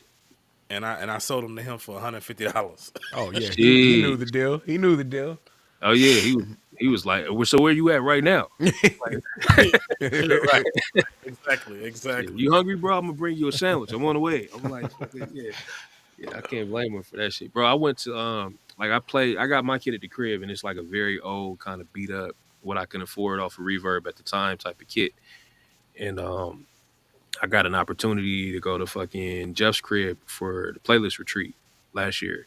Oh shit! And I played his kit, and I'm like, damn, this shit don't feel nothing like my shit. Like, it's a whole other situation, man. And I got like, I can get busy a little bit, like a little tiny smidgen on my shit, but on his shit, it was like a whole nother fucking planet. And I'm like, damn, maybe it's the kit. And then fucking Corey sat down from fucking Butcher Brown. Oh, dude. And I was like, damn, it's not the kid. That's deep, bro. Hey, he a bad motherfucker, man. Man, bro. That dude's a bad motherfucker, man. And Bro, Tamu sat down too. That motherfucker got everybody that touched the Another kid nice got ass busy, dude. bro. And I was like, yeah, say less. I'm gonna go home and do push-ups. God damn. That's unfortunate. Well, man, the instrumentation of shit will help you fucking understand like what's happening in these records, and that makes you appreciate everything so much, man. How the shit was crafted, and then when you get into engineering and you start realizing like the pieces and parts of the engineering, that was another journey I took. I started really diving into like hardware and what was what, and how many transformers were between the fucking drummer, were between Idris Muhammad in my ears. And this was a question. So like, input and output on a board, that's 2. So you got input on each channel, and then each send has an output, that's another transformer, and then each piece of gear has inputs and outputs. So if it was like one fucking compressor and say an EQ that's outboard, time like with Pool Tech and a LA2A or some shit like that, that's 4 plus the 2 in and out plus 1 on a bus plus 1 on the master. This isn't how much was on the tape machine. This isn't the fucking. So I'm like, damn, it's like 10 transformers between. Yeah. You know what I mean? And what transformers? Yeah, that's a You know lot what of I mean? color in between. Yep. A lot. We using one shaping. plug-in. You in the box. You got like that little 1076. You like, I'm killing them. I got like 2. Nah, bro. It was fucking 10 fucking transformers between that sound in your ear. Not to mention tubes, not to mention fucking diodes and resistors and everything else, capacitors and shit, specific ones. And so I started learning about what ones did what and shit. and that was a whole nother situation. So now, I got like between the instrument and my ear, probably like 6 or 7, but and that gives a tone. And so like understanding that and respecting that shit, like learning about fucking Sarah Smiles. I don't know if y'all hip to that Hall & Oates record Oh, yeah, of course. with them drums, them some hip hop ass drums. Hey, But I took them for granted for real. I took them for granted. But Daryl Oates took me to school. I took them for granted. They got dope shit. Yeah, they don't get the credit. Facts. But, The mixes is crazy. yeah. But I'm reading about Sarah Smiles. They said they recorded that shit with $300 a mics. Damn. All 57. But it be like that when you look back at the stories and shit. It'd be like we just went to Radio Shack and we had $57 and Right.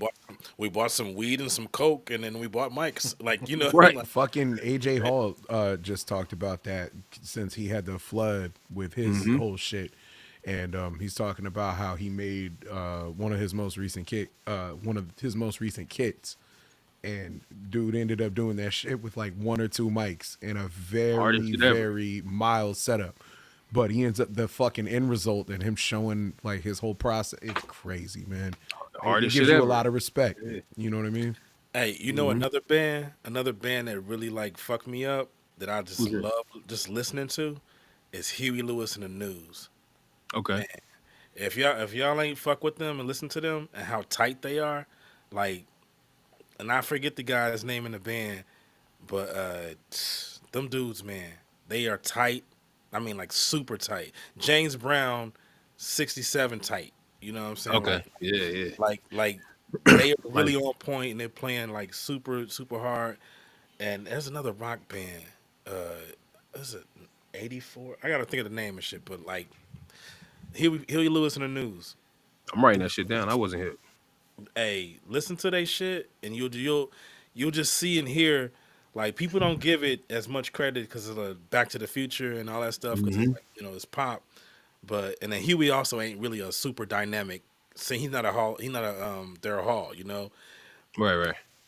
But them playing as a band, as a unit, them boys got down. Like they played. Y'all fuck with Azimuth from Brazil? Oh man, I missed them when they came out. When Adrian had them on tour and shit, I missed them. When they came out and shit. Man, that shit right. They got some shit, boy. No misses. Every time I pick up Azimuth record, it's like every time. They got my favorite project is this Demos project. Yeah. That shit is out of control. And they said they recorded on a 4-track at the homie's house. Like, hey, we just went to the homie's crib and recorded the shit at his house. I'm listening to the tracks and I'm like, I hate y'all, bro. How did you even get this? It's like hella instruments. Like, it's like fucking organ, synth, piano, guitar, bass. You know what I mean? All playing at the same time. Like, in a room.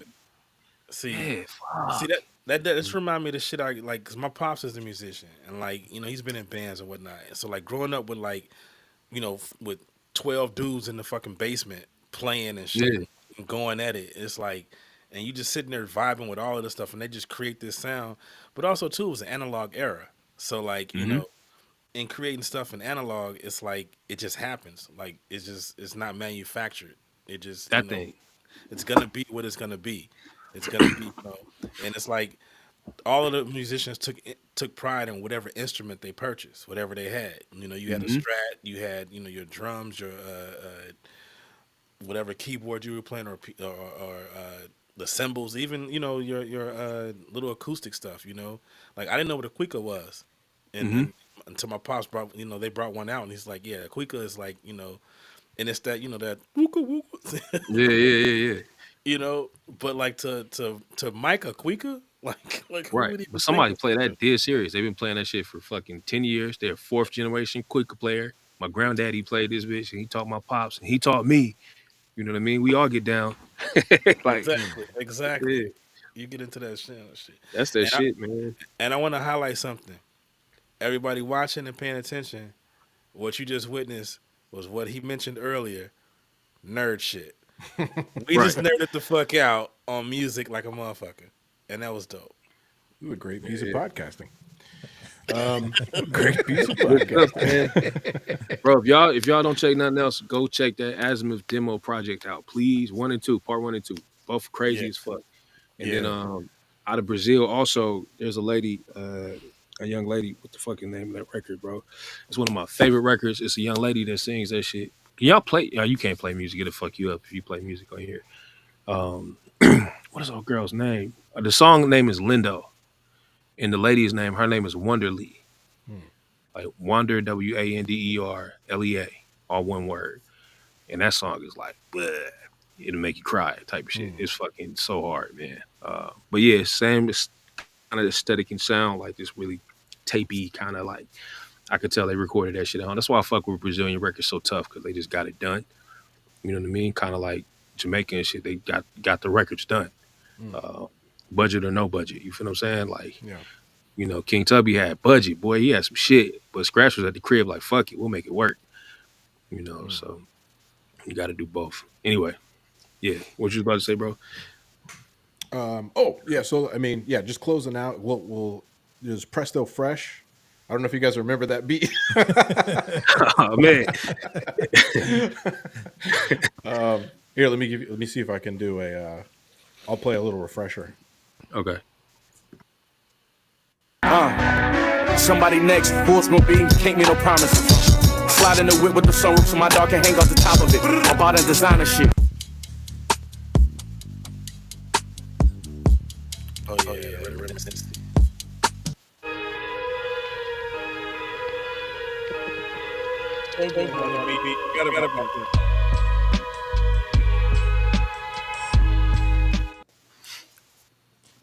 Presto Fresh had Bree's favorite rapper. Yeah, you took the fucking words out of my mouth. Yeah, man. Yeah, Bree's favorite fucking rapper right now is on that shit. No, but that was a dope beat. Yeah, and but yeah, the that Benny vocal fit perfectly over top of that too. Yeah, 100%. And then we had Reminisce. I really dug that. Super. That's really smooth. Yeah, I love that shit. Mm-hmm. Real good. Very vibey. Honorable mention. Yeah, I think it was Loutry mentioned too that he's got some samples on that Smack Pack, the recent Smack Pack. Oh, nice. Dope. Yeah, and then RTC, man. I was really, I was digging that. I know you said you struggled with it. With a fucking Conway ass beat. That shit, that was Conway all day right there. Right. At first, I thought fucking Bree's favorite rapper would fit, but I think it's more Conway than anyone. Really dope, man. I really dug that. And then I heard Mini Griselda ad-libs on that record. 100%. I think we actually, don't we? Hey, yo. Look, I think we have those. So let's do a bit of a lightning round, just because I know it's getting late, and I know it's probably pretty late. What time is it over there where you're at? 1. Okay. Oh shit. Yeah, it's past midnight for me. Oh, is it? Okay. Yeah. Let's run the last few, and then talk about the ones that stand out to us, and then we'll call it. Bet.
up.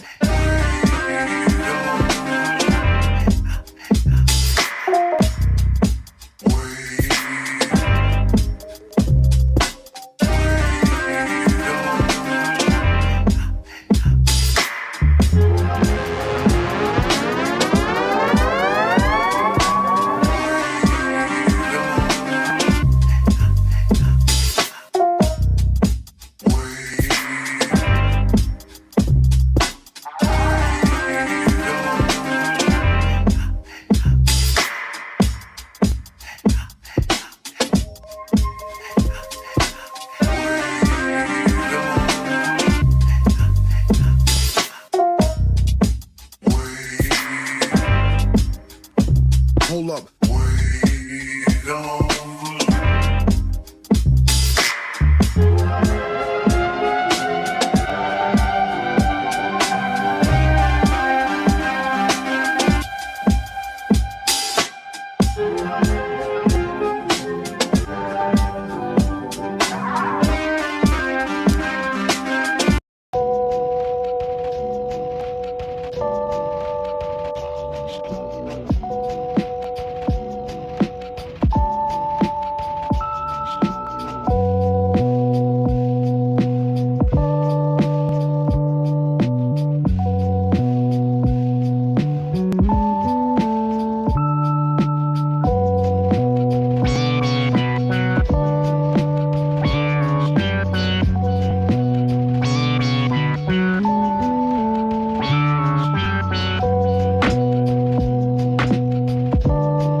Shout out A-Swan.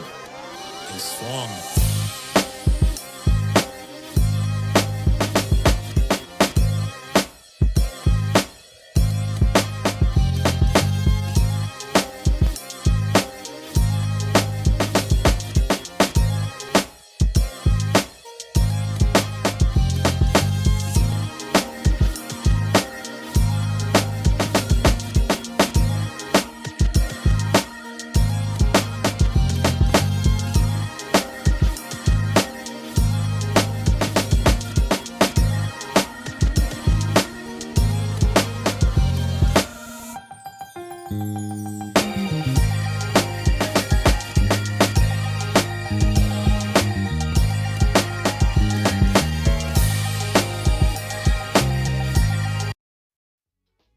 Wait on the Lord. Be of good courage, and he shall strengthen thy heart. Wait, I say, on the Lord.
And there it is. A lightning round.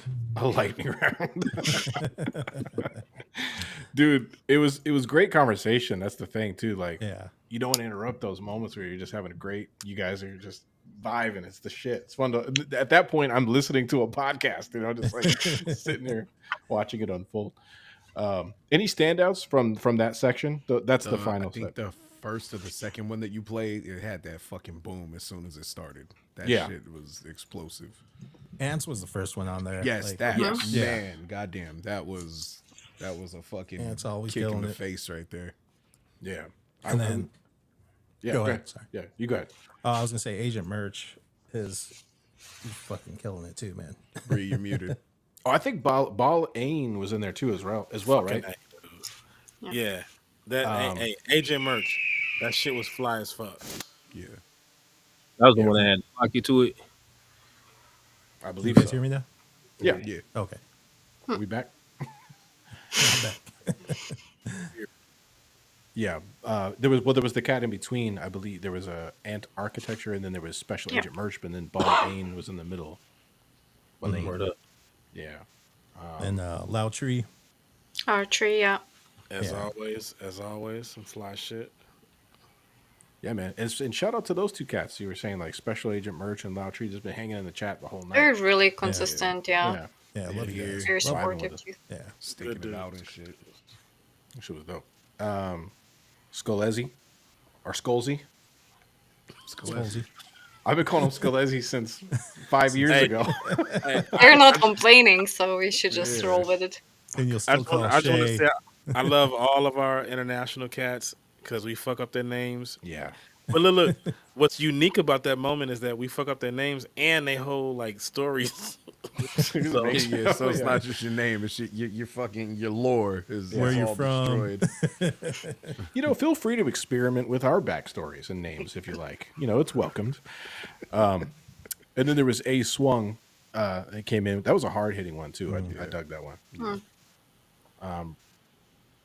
Did you guys catch? So Billy Whitebread. That's his first time joining Beatcast, and I saw his post saying he's been wanting to do this challenge for a long time. So welcome in.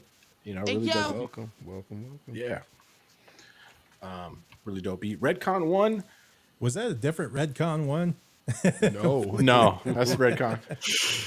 Same insurance guy. No, Yeah. that is Mr. State Farm. I'll kick your ass. That is. It makes sense. I didn't expect Unless that he from has him. like multiple personalities or something. I think he does, and that's why I think he's like unstable as fuck as a human being. Yeah, but that dude, he definitely got multiple personality disorder. Careful what you say about him. He lives right down the street from me, man. He's such a nice individual, and he does do jujitsu at a high level. Apparently, he teaches it. Yeah, he does do that. Yeah, he nicest fucking looking dude you've ever seen in your life. He will. See, this makes all the sense in the world because he breaks arms. Exactly. He looks like Alex P. Keaton. He does look like Alex P. Keaton. Dude, I love those theme songs from back then, but I digress. And then there was Funk Soul. Man, very vibey. Yeah. Good stuff. The Beat Miser. That was another first-time submission. Yeah, to the Beatcast. Welcome in. He's DJ, the one that he has the cuts on that one too. Yeah. DJ Noof. Love the finger drumming. Very cool on the SP. It was funny too what you were saying earlier when you're talking about Sam Drumlow. Is like you're like this makes it even more real because he's like aggravated at the SP 404. Oh yeah. I seen it in his face. He's like, fuck it. Yeah, I've been there a million times. I know that feeling. 100%.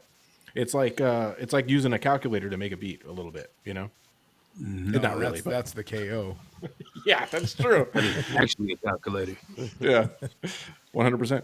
And I ain't gonna front. The SP is always it's gonna always do something slightly different than what you want it to, but it comes out in the wash. True. And then Messy Goods, rounded it out. Oh, is that okay? Okay, that was Messy Goods. All right. Yeah, because it had the name on the file was weird. Doors, I think you put it or floors. You put something like that. So by the way, a couple of notes. Thanks to everybody for like trying to keep it around 59 seconds. Makes it easier so then I don't have to like babysit it and then track skip it. And then also when you put your name into the beat submission, don't put TBC and then the season and the episode. Put your name so that way your name pops up in the video, or else we'll have no clue. Just wanted to say real quick, I think on behalf of everybody, Drums, thanks for hanging out with us, man. This has almost been 4 hours, man. Thank you for doing this. Please don't kill me. I told you it's not gonna be like that long, but they made me say it. That's funny. Well, that's funny. Hey, if this makes a difference, that's funny. But look, if this makes a difference, I want to just say, we're all saying thank you because we appreciate your time. Yeah, we appreciate the time that you invested in us. But for our community and like the fact that we don't provide like criticism for any of the music, we try to promote and support the guys that are doing it. It's a lot of bedroom guys. So for you to take your time and for you to be here, being who you are and what you've contributed to music, to life, and this whole lo-fi podcast, online, all that, this whole like little just universe that we've created, they appreciate it and we appreciate it. So man, thank you so much for being here and just contributing your thoughts, your feelings, and just the whole vibe that you've created and the whole community that you've created and pouring it into us. We appreciate that tremendously. Yeah, man. My man. No, I appreciate y'all having me. It's always important to build, man, and this is an opportunity to do that. So, I'm grateful as well, man.